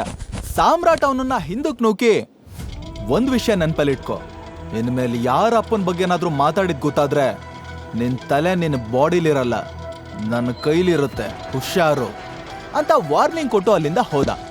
ಸಾಮ್ರಾಟ್ ಆಫೀಸಿಂದ ಹೊರಗೆ ಬರ್ತಿದ್ದಂಗೆ ಅವನ್ ಫೋನ್ ರಿಂಗ್ ಆಯ್ತು. ಹಲೋ. ಆ ಕಡೆಯಿಂದ ಸ್ಟ್ರಾಂಗ್ ವಾಯ್ಸ್ ಕೇಳಿಸ್ತು. ಟೈಗರ್, ನಾನು ಅಕ್ರಮ್. ಹಾ ಹೇಳಿ ಅಂಕಲ್. ಟೈಗರ್, ನಾನ್ ನಿನ್ನ ಒಬ್ಬ ವ್ಯಕ್ತಿಗೆ ಪರಿಚಯ ಮಾಡಿಸ್ಬೇಕು. ಅವನಿಗೆ ಅಂಡರ್ ವರ್ಲ್ಡ್ ಅಲ್ಲಿ ನಮ್ಮ ಮಾಫಿಯಾ ಕಿಂಗ್ ಗ್ರೂಪ್ ಅಲ್ಲಿ ತುಂಬಾ ದೊಡ್ಡ ಹೆಸರಿದೆ. ಜೊತೆಗೆ ನಿನ್ ತಂದೆಗೆ ನನಗೆ ಅವನು ಪ್ರಾಣ ಸ್ನೇಹಿತ. ಅವನ ಹೆಸರು ಬಾಲ್ರಾಜ್. ಟೈಗರ್ ರಿಟರ್ನ್ ಅಂತ ಅವನಿಗೆ ಗೊತ್ತಾಗ್ಬೇಕು. ಸೊ ಸಂಜೆ ಗೋಲ್ಡನ್ ಲೋಟಸ್ ಹೋಟೆಲ್ಗೆ ಹೋಗೋಣ, ಅಲ್ಲೇ ಅವನನ್ನ ಮೀಟ್ ಮಾಡೋಣ. ಬಾಲ್ರಾಜ್ ಅನ್ನೋ ಹೆಸರು ಕೇಳಿ ಸಾಮ್ರಾಟ್ ದೇಹದಲ್ಲಿ ಮಿಂಚು ಸಂಚಾರ ಆದಂಗಾಯ್ತು. ಜೇಡ್ರಳ್ಳಿ ಬಾಲ್ರಾಜ್ ಇಡೀ ಸಿಟಿಲೇ ನಟೋರಿಯಸ್ ಆಗಿದ್ದ. ಚಿಕ್ಕ ಮಕ್ಕಳು ಕೂಡ ಅವನ ಹೆಸರು ಕೇಳಿದ್ರೆ ಬೆಚ್ಚು ಬೀಳ್ತಾ ಇದ್ರು. ಅಂತ ಡಾನ್ಗೆ ನಾನ್ ಬಾಸ್ ಆಗ್ತೀನ ಅಂತ ಯೋಚನೆ ಮಾಡ್ತಿದ್ದ ಹಾಗೆ ಸಾಮ್ರಾಟ್ ಶೇಕ್ ಆದ. ಬಾಲ್ರಾಜ್ನ ಮೀಟ್ ಮಾಡೋಕೆ, ಮಾಫಿಯಾ ಕಿಂಗ್ ಗ್ರೂಪ್ ಬಗ್ಗೆ ತಿಳ್ಕೊಳ್ಳೋದಕ್ಕೆ ಟೈಗರ್ ರೆಡಿ ಆದ. ಹಾಗಿದ್ರೆ ಡಾನ್ ಬಾಲ್ರಾಜ್ ಸಾಮ್ರಾಟ್ನ ಟೈಗರ್ ಅಂತ ಒಪ್ಕೊಂಡ್ ಬಿಡ್ತಾನ? ಅಪ್ಪನ್ ಸಾವಿಗೆ ಸೇಡ್ ತೀರಿಸ್ಕೊಳ್ಳೋದಕ್ಕೆ ಹೊಟ್ಟಿರೋ ಸಾಮ್ರಾಟ್ ಮುಂದೆ ಏನೇನ್ ಚಾಲೆಂಜಸ್ ನ ಫೇಸ್ ಮಾಡ್ತಾನೆ? ಬಾಲ್ರಾಜ್ನ ಮೀಟ್ ಮಾಡೋಕೆ, ಮಾಫಿಯಾ ಕಿಂಗ್ ಗ್ರೂಪ್ ಬಗ್ಗೆ ತಿಳ್ಕೊಳ್ಳೋದಕ್ಕೆ ಟೈಗರ್ ರೆಡಿ ಆದ. ಹಾಗಿದ್ರೆ ಡಾನ್ ಬಾಲ್ರಾಜ್ ಸಾಮ್ರಾಟ್ನ ಟೈಗರ್ ಅಂತ ಒಪ್ಕೊಂಡ್ ಬಿಡ್ತಾನ? ಬಾಲ್ರಾಜ್ನ ಮೀಟ್ ಮಾಡ್ತೀನಿ ಅಂತ ಸಾಮ್ರಾಟ್ ಒಂದ್ ಕಡೆ ಎಕ್ಸೈಟ್ ಆಗಿದ್ರೆ, ಇನ್ನೊಂದ್ ಕಡೆ ಆಶ್ಚರ್ಯನೂ ಆಗ್ತಿತ್ತು. ತಕ್ಷಣ ಅವನು ಡೌಟ್ ಅಲ್ಲಿ, ಬಾಲ್ರಾಜ್ ಸರ್ ನನ್ನನ್ನ ಮೀಟ್ ಮಾಡೋದಕ್ಕೆ ರೆಡಿ ಇದಾರ ಅಂತ ಕೇಳ್ದ. ಅಕ್ರಮ್ ಮುಗುಳ್ನಗ್ತಾ, ಬಾಲ್ರಾಜ್ ಸರ್ ಅಲ್ಲ, ಓನ್ಲಿ ಬಾಲ್ರಾಜ್. ನೀನು ಟೈಗರ್ ಕಣೋ ಸಾಮ್ರಾಟ್. ನಿನ್ ಮುಂದೆ ಬಾಲ್ರಾಜ್ ಅಂತ ಆನೆನು ತಲೆ ಬಾಗ್ಲೇಬೇಕು. ಆ ಆನೆ ಮಾತ್ರ ಅಲ್ಲ, ಮಾಫಿಯಾ ಲೋಕದ ಎಲ್ಲ ಮೃಗಗಳು ತಲೆ ಬಗ್ಗಿಸ್ಲೇಬೇಕು. ಸರಿ ಸರಿ, ಸಂಜೆ ಮೀಟ್ ಮಾಡೋಣ, ಬಾಯ್ ಅಂತ ಹೇಳಿ ಫೋನ್ ಇಟ್ಟ. ಅಕ್ರಮೆ ಅಷ್ಟು ಧೈರ್ಯ ಕೊಟ್ಮೇಲೆ ಸಾಮ್ರಾಟ್ ಕಾನ್ಫಿಡೆನ್ಸ್ ಇನ್ನೂ ಜಾಸ್ತಿ ಆಯ್ತು. ಇಷ್ಟು ದಿನ ಬೋನಲ್ಲಿದ್ದ ಹುಲಿ ಇವಾಗ ಕಾಡಿಗೆ ಹೆಜ್ಜೆ ಇಡ್ತಿರೋ ತರ ಫೀಲ್ ಆಯ್ತು. ನಂತರ ಸಾಮ್ರಾಟ್ ಸೀದಾ ಮನೆಗೆ ಬಂದು ರೆಸ್ಟ್ ಮಾಡ್ದ. ಯಾವಾಗ್ಲೂ ವೈಭವಿ ಕೆಲ್ಸ ಅಂತ ಸರಿಯಾಗಿ ನಿದ್ದೆನೂ ಮಾಡ್ತಿರ್ಲಿಲ್ಲ. ಸೊ ಈಗ ನೆಮ್ಮದಿಯಾಗಿ ಸಂಜೆವರೆಗೂ ನಿದ್ದೆ ಮಾಡೋಣ ಅನ್ಕೊಂಡ. ಆದ್ರೆ ಅವನಿಗೆ ಇದ್ದಕ್ಕಿದ್ದಂಗೆ ಸಾನ್ಯಾಳೆ ಯೋಚನೆ ಕಾಡೋದಕ್ಕೆ ಶುರುವಾಯ್ತು. ಅಲ್ಲ, ಅವತ್ತು ನಾನು ಹೇಗ ಆ ಹೋಟೆಲ್ಗೋದೆ? ಸಾನ್ಯಾನ್ ಕೇಳೋಣ ಅಂದ್ರೆ ಕಾಲ್ ಕೆರ್ಕೊಂಡು ಜಗಳಕ್ಕೆ ಬರ್ತಾಳೆ. ಇವಾಗ ನಾನು ಸಡನ್ ಆಗಿ ಅವಳನ್ನ ಹೆಂಡತಿ ಅಂತ ಹೇಗೆ ಸ್ವೀಕರಿಸ್ಲಿ? ಅವಳು ನನ್ನ ಲೈಫಿಗೆ ಬಿರುಗಾಳಿನೋ ತಂಗಾಳಿನೋ ಒಂದು ಗೊತ್ತಾಗ್ತಿಲ್ವಲ್ಲ ಅಂತ ಯೋಚನೆ ಮಾಡ್ತಿದ್ದವನು ಯಾವಾಗಲೂ ನಿದ್ದೆಗೆ ಜಾರ್ದ. ಆಮೇಲೆ ಎಷ್ಟೋ ಹೊತ್ತಿನ ನಂತರ ಎಚ್ಚರ ಆಯ್ತು. ಹೊಟ್ಟೆ ಬೇರೆ ಚುರುಗುಡ್ತಿತ್ತು. ಫ್ರೆಶ್ ಅಪ್ ಆಗಿ ಅವನ ಫೇವ್ರೆಟ್ ಚಿಕನ್ ಬಿರಿಯಾನಿ ಆರ್ಡರ್ ಮಾಡ್ದ. ಡೆಲಿವರಿ ಬಾಯ್ಸ್ ಕಷ್ಟ ಏನು ಅಂತ ಗೊತ್ತಿರೋದ್ರಿಂದ ಸಾಮ್ರಾಟ್ ಲೇಟ್ ಆದ್ರೂ ಕೂಡ ಪೇಷನ್ಸ್ ಇಂದ ಕಾಯ್ತಾ ಇದ್ದ. ಸ್ವಲ್ಪ ಹೊತ್ತಿನ ನಂತರ ಪಾರ್ಸೆಲ್ ಬಂತು. ಆ ಡೆಲಿವರಿ ಬಾಯ್ ಲೇಟ್ ಆಗಿದ್ದಕ್ಕೆ ಎಲ್ಲಿ ಕಡಿಮೆ ರೇಟಿಂಗ್ ಕೊಟ್ಬಿಡ್ತಾರೋ ಅನ್ನೋ ಭಯದಲ್ಲೇ ಸಾರಿ ಸರ್ ಅಂತ ಹೇಳ್ತಾ ಪಾರ್ಸೆಲ್ ಕೈಗೆಟ್ಟ. ಆದ್ರೆ ಸಾಮ್ರಾಟ್ ಸ್ಮೈಲ್ ಮಾಡ್ತಾನೆ, ಪರವಾಗಿಲ್ಲ ಅಂತ ಹೇಳಿ ಡಬಲ್ ಅಮೌಂಟ್ ಕೊಟ್ಟ. ಅವನು ಆಶ್ಚರ್ಯದಿಂದ, ಸರ್ 500 ಅಷ್ಟೇ, ನೀವು 1000 ಕೊಟ್ಟಿದ್ದೀರಾ. ಸಾಮ್ರಾಟ್ ಅವನ್ ಹೆಗ್ಲು ತಟ್ಟಿ, ನಿಮ್ ಕಷ್ಟ ನನ್ಗೂ ಗೊತ್ತಿದೆ ಬ್ರೋ, ಇನ್ನು 500 ರೂಪಾಯಿನ ಟಿಪ್ಸ್ ಅನ್ಕೊಳ್ಳಿ ಅಂತ ಸ್ಮೈಲ್ ಮಾಡ್ದ. ಸಾಮ್ರಾಟ್ ಜಸ್ಟ್ ದುಡ್ಡು ಕೊಟ್ಟ ಅನ್ನೋದಕ್ಕಿಂತ ಪ್ರೀತಿಯಿಂದ ಮಾತಾಡ್ಸೋದ್ ನೋಡಿ ಆ ಡೆಲಿವರಿ ಬಾಯ್ ಅದೆಷ್ಟು ಖುಷಿ ಪಟ್ಟ ಅಂತ ಅವನಿಗೆ ಮಾತ್ರ ಗೊತ್ತಿತ್ತು. ಸಾಮ್ರಾಟ್ 2 ನಿಮಿಷ ಆ ಬಿರಿಯಾನಿನೇ ನೋಡ್ತಾ ಕೂತಿದ್ದ. ಇಷ್ಟು ದಿನ ವೈಭವಿಗೋಸ್ಕರ 1 ರೂಪಾಯಿನೂ ಸೇವ್ ಮಾಡ್ತಿದ್ದ. ಒಂದು ಸಲನೂ ಹೀಗೆ ಹೊಟ್ಟೆ ತುಂಬ ತಿಂದೇ ಇರಲಿಲ್ಲ. ತುತ್ತನ್ನ ಕೈಲಿ ಹಿಡ್ಕೊಂಡು ಬೇರೆಯವ್ರ ಸಂತೋಷಕ್ಕೋಸ್ಕರ ನಮ್ಮ ಖುಷಿನ ತ್ಯಾಗ ಮಾಡಬಾರ್ದು ಅಂತ ಈಗ್ಲಾದ್ರೂ ಅರ್ಥ ಆಯ್ತಲ್ಲ. ಥ್ಯಾಂಕ್ ಯು ವೈಭವಿ, ಇದನ್ನ ಅರ್ಥ ಮಾಡಿಸಿದಕ್ಕೆ. ಇನ್ಮೇಲಾದ್ರೂ ನನಗೋಸ್ಕರ ಬದುಕ್ತೀನಿ ಅನ್ಕೊಂಡು ತಿನ್ನೋದಕ್ಕೆ ಶುರು ಮಾಡ್ದ. ಆಮೇಲೆ ತನ್ನ ಹತ್ರ ಇರೋ 2 ಜೊತೆ ಬಟ್ಟೆಯಲ್ಲಿ ಒಂದನ್ನು ಹಾಕೊಂಡು ಗೋಲ್ಡನ್ ಲೋಟಸ್ಗೂ ಹೊರಟ. ಅಲ್ಲಿ ನಡೆಯೋ ಇವತ್ತಿನ ಮೀಟಿಂಗ್ನಲ್ಲಿ ಅವನ ಹಣೆ ಬರನೇ ಡಿಸೈಡ್ ಆಗೋದಿತ್ತು. ಆ ಅರಮನೆ ಆಗಿರೋ 7 ಸ್ಟಾರ್ ಹೋಟೆಲ್ನ ನೋಡಿ ಒಂದು ಸಲ ಸಾಮ್ರಾಟ್ ಎದೆ ದಸಕ್ಕಂದ್ರು. ಒಳ ಮನ್ಸು, ಏ ಟೈಗರ್, ಏನೋ ಒಳಗಡೆ ಹೋಗಕ್ ಮೀನಾಮೇಷ ಎಣಿಸ್ತಿದ್ಯಾ? ಇಂಥ 10 ಹೋಟೆಲ್ ಓನರ್ ಕಣೋ ನೀನು, ಗತ್ತಲ್ ಒಳಗಡೆ ನಡಿ ಅಂತು. ಇನ್ನೇನ್ ಗೇಟ್ ಒಳಗಡೆ ಕಾಲಿಡಬೇಕು ಅನ್ನೋಷ್ಟರಲ್ಲಿ, ಹೇಯ್ ಯಾವನೋ ನೀನು, ಅಲ್ಲೇ ನಿಂತ್ಕೊಳ್ಳೋ, ಎಲ್ಲಿಗೆ ಹೋಗ್ತಿದ್ಯಾ ಅಂತ ಪಕ್ಕದಲ್ಲಿದ್ದ ಸೆಕ್ಯೂರಿಟಿ ಸಾಮ್ರಾಟ್ ದಾರಿಗೆ ಅಡ್ಡ ಬಂದ. ಎಲ್ಲಿಗೆ ಅಂದ್ರೆ ಒಳಗಡೆ. ಏಕೆ, ಏನಾದ್ರೂ ಪ್ರಾಬ್ಲಮ್ಮಾ? ಓಹೋ, ಇದೇನ್ ಫುಟ್ಪಾತಲ್ಲಿರೋ ಹೋಟೆಲ್ ಅನ್ಕೊಂಡ್ಯಾ? ದನ ನುಗ್ದಂಗ್ ನುಗ್ಗೋಕೆ. ನಿಮ್ಮಂತವ್ರ ನೆರಳು ಕೂಡ ಈ ಹೋಟೆಲ್ ಮೇಲೆ ಬೀಳ್ಬಾರ್ದು, ಅದಕ್ಕೆ ಅಂತಾನೆ ನಾವಿಲ್ಲಿ ಕಾಯ್ತಾ ನಿಂತಿರೋದು. ನಡಿಯೋ ಆಚೆ. ಅರೆ, ನಮ್ಮಂತವ್ರು ಅಂದ್ರೆ ಏನರ್ಥ? ನಿಮ್ ತರನೇ ನಮಗೂ 2 ಕೈ ಕಾಲು ಕಣ್ಣಿದೆ, ನಾವು ಮನುಷ್ಯರೇ. ಸೆಕ್ಯೂರಿಟಿ ಬಣ್ಣ ಮಸಿರೋ ಸಾಮ್ರಾಟ್ ಬಟ್ಟೆನ ನೋಡ್ತಾ, ಏಯ್ ಅಧಿಕ ಪ್ರಸಂಗಿ, ಕನ್ನಡಲ್ಲಿ ನೀನ್ ನವ್ತಾರ ಒಂದ್ಸಲಿ ನೋಡ್ಕೊಂಡ್ ಬಂದ್ ಮಾತಾಡು ಅಂತ ರೇಗ್ದ. ಸಾಮ್ರಾಟ್ಗೆ ಎಷ್ಟು ಕೋಪ ಬಂತು ಅಂದ್ರೆ ಸೆಕ್ಯೂರಿಟಿನ ಹಿಡಿದು ಕುಕ್ಬಿಡ್ಬೇಕು ಅನ್ನಿಸ್ತು. ಆದ್ರೂ ವಯಸ್ಸಾದವನ ಮೇಲೆ ಕೈ ಮಾಡಬಾರ್ದು ಅಂತ, ನಾನು ಒಳಗಡೆ ಹೋಗ್ಲೇಬೇಕು, ತುಂಬಾ ಇಂಪಾರ್ಟೆಂಟ್ ಕೆಲಸ ಇದೆ, ಸುಮ್ನೆ ನನ್ನ ತಡಿಬೇಡಿ ಅಂದ. ಆದ್ರೂ ಸೆಕ್ಯೂರಿಟಿ ಸುಮ್ನಿರ್ದೆ ಕಿರಿಕ್ ಮಾಡಿದಾಗ ಸಾಮ್ರಾಟ್ಗೆ ಬೇರೆ ದಾರಿ ಕಾಣಿಸ್ಲಿಲ್ಲ. ತಕ್ಷಣ ಅಕ್ರಮ್ಗೆ ಕಾಲ್ ಮಾಡ್ದ. ಹಲೋ ಟೈಗರ್, ಎಲ್ಲಿದ್ಯಾ? ರೀಚ್ ಆದ್ಯಾ? ಹಾ ಅಂಕಲ್, ನಾನು ಹೋಟೆಲ್ ಹೊರಗಡೆ ಇದ್ದೀನಿ. ನಮ್ ಟೇಬಲ್ ನಂಬರ್ ಎಷ್ಟು? Table number? ಆ ಹೋಟೆಲ್ ಓನರ್ ನಾನೇ ಕಣೋ ಟೈಗರ್. ಅಂದ್ಮೇಲೆ ನೀನು ಅದಕ್ಕೆ ಓನರೇ ತಾನೆ. ನೀನ್ ಆರಾಮಾಗಿ ಹೋಗಿ ಒಳಗಡೆ ಕೂತ್ಕೋ, ನಾನು ಬರ್ತಾ ಇದ್ದೀನಿ. 2 ಮಿನಿಟ್ಸ್. ಇಲ್ಲ ಅಂಕಲ್, ನನಗೆ ಒಳಗಡೆ ಹೋಗೋದಕ್ಕೆ ಯಾರೋ ಸೆಕ್ಯೂರಿಟಿ ಬಿಡ್ತಾ ಇಲ್ಲ. ಹಲ್ ಕಡಿತಾ? ವಾಟ್? ಯಾರೋ ಆ ಲೋಫರ್, ಅವನಿಗೆ ಚಾರ್ಡ್ಸ್ 2 ಓದಿ ಹೇಳ್ತೀನಿ. ಐ ಆಮ್ ಸಾರಿ ಟೈಗರ್, 2 ನಿಮಿಷ ವೇಟ್ ಮಾಡು, ನಾನು ಬರ್ತೀನಿ. ನೋ ಪ್ರಾಬ್ಲಮ್, ನೀವು ಆರಾಮಾಗಿ ಬನ್ನಿ ಅಂಕಲ್ ಅಂತ ಹೇಳಿ ಸಾಮ್ರಾಟ್ ಫೋನ್ ಡಿಸ್ಕನೆಕ್ಟ್ ಮಾಡ್ದ. ಅಲ್ಲಿ ನಿಂತಿದ್ದ ಸೆಕ್ಯೂರಿಟಿ ಸಾಮ್ರಾಟ್ ಮಾತಾಡೋದನ್ನ ಕೇಳಿಸ್ಕೊಂಡು, ಓ ಯಾರಿಗೋ ಫೋನ್ ಮಾಡಿ ಇನ್ಫ್ಲೂಯೆನ್ಸ್ ಮಾಡ್ಸೋದಕ್ಕೆ ನೋಡ್ತಿದ್ಯಾ? ನೀನ್ CMಗಲ್ಲ PM ಕಾಲ್ ಮಾಡಿದ್ರು ಒಳಗಡೆ ಬಿಡಲ್ಲ, ಅರ್ಥ ಆಯ್ತಾ ಅಂತ ಹೇಳಿ ಅವನನ್ನ ತಳ್ಳೋದಕ್ಕೆ ನೋಡ್ದ. ಅಷ್ಟರಲ್ಲಿ ಹಿಂದೆಯಿಂದ ಜಗನ್ ಪಕ್ಕದಲ್ಲಿರೋ ವೈಭವಿಗೆ, ಹೇ ಅಲ್ಲಿ ನೋಡು, ನಿನ್ನ ಎಕ್ಸ್ ಸಾರಿ ಡೆಲಿವರಿ ಬಾಯ್ ಫ್ರೆಂಡ್ ಅಂತ ಹೇಳ್ದ. ಛೀ, ಇಂಥ ಡರ್ಟಿ ಪೀಪಲ್ ಜೊತೆ ಮಾತಾಡೋಕೆ ನಾನು ಒಂದು ಕ್ಷಣ ಥಿಂಕ್ ಮಾಡ್ತೀನಿ, ಅಂಥದ್ರಲ್ಲಿ ಬಾಯ್ ಫ್ರೆಂಡಾ ಅಂತ ಅಸಹ್ಯ ಪಟ್ಕೊಳ್ತಾ ಸಾಮ್ರಾಟ್ ಹತ್ರ ಬಂದ್ಲು. ಸಾಮ್ರಾಟ್ ಅವಳು ನೋಡಿದ್ರು ನೋಡದೆ ಇರೋ ಥರ ಅವಾಯ್ಡ್ ಮಾಡ್ದ. ವೈಭವಿ ಅದನ್ನ ಸಹಿಸ್ಕೊಳ್ಳೋದಕ್ಕಾಗ್ದೆ ಕೊಂಕಾಗಿ, ಓಹೋ, ಬೀದಿ ನಾಯಿ ಹಳಸಿರೋ ಅನ್ನ ಹುಡ್ಕೊಂಡು ಇಲ್ಲಿವರೆಗೂ ಬಂದಿರೋ ಹಾಗಿದೆ ಅಂದ್ಲು. ಸಾಮ್ರಾಟ್ ಮಾತ್ರ ಕೂಲಾಗೆ, ನಾಯಿಗೆ ಹಳಸಿದ್ ಹಾಕಿದ್ರು ಫ್ರೆಶ್ ಹಾಕಿದ್ರು ಅದ್ರ ನಿಯತ್ ಮಾತ್ರ ಬದಲಾಗಲ್ಲ. ಆದ್ರೆ ಕೆಲವ್ರು ಹಾಗಲ್ಲ, ಸಿಕ್ಕೋರ್ ಭಿಕ್ಷೆಲ್ ಬದುಕೋರು, ನಿಯತ್ತಿನ ಸ್ಪೆಲ್ಲಿಂಗು ಗೊತ್ತಿರಲ್ಲ ಅಂತ ಟಾಂಗ್ ಕೊಟ್ಟ. ಹೇಯ್ ಬೆಗ್ಗರ್, ಯಾರಿಗೋ ನಿಯತ್ತಿಲ್ಲ ಅಂತಿದ್ಯಾ, ಹಲ್ಲುದ್ರಿಸ್ಬಿಡ್ತೀನಿ ಅಂತ ಹೇಳಿ ವೈಭವಿ ಜೋರಾಗಿ ಕಾಲ್ ಕುಕ್ಕಿದ್ಲು. ಆ ಸ್ಪೀಡ್ಗೆ ಪಟ್ ಅಂತ ಅವಳ ಹೀಲ್ಸ್ ಮುರಿದೋಯ್ತು. ಅದನ್ನ ನೋಡಿ ಸಾಮ್ರಾಟ್ ಕಿಸಕ್ಕಂತ ನಗ್ತ. ಜಗನ್ ಫುಲ್ ಉರ್ಕೊಂಡು, ಏನಾ ಇವತ್ತಿಷ್ಟೊಂದು ಓವರ್ ಆಗಾಡ್ತಿದ್ಯಾ? ಕುಡ್ಕೊಂಡು ಬಂದಿದ್ಯಾ ಹೇಗೆ? ಅಷ್ಟಕ್ಕೂ ಇಲ್ಲೇನ್ ಮಾಡ್ತಿದ್ಯಾ? ಇಲ್ಲಿಗೆ ಬರೋರ್ಗೆ ಒಂದು ಯೋಗ್ಯತೆ ಇರಬೇಕು ಅಂತ ಹೇಳ್ದ. ಯೋಗ್ಯತೆ ಇರೋದಕ್ಕೇನೆ ಬಂದಿರೋದು. ನನ್ನನ್ನು ಇಲ್ಲಿ ಕರೆದಿರೋರು ಯಾರು ಗೊತ್ತಾ? ಅಕ್ರಮ್ ಅಂಕಲ್. ಅದನ್ ಕೇಳಿ ಜಗನ್ ಒಂದ್ಸಲ ಶಾಕ್ ಆಗೋದ. ಆಮೇಲೆ ಅವನಿಗೆ ನೆನಪಾಯ್ತು, ಓಹೋ, ನೀನು ಅವರು ಡ್ರೈವರ್ ಮಗ ಅಲ್ವಾ? ಈಗ ನಿಮ್ಮ ಅಪ್ಪನ ಬದಲು ನೀನ್ ಡ್ರೈವರ್ ಆಗ್ಬೇಕು ಅಂತಿದ್ಯಾ? ಅದಕ್ಕೆ ಅವ್ರ ಕೈಕಾಲು ಹಿಡ್ಕೊಂಡು ಕೆಲಸ ಗಿಟ್ಟಿಸ್ಕೊಳ್ಳೋದಕ್ಕೆ ಬಂದಿದ್ಯಾ?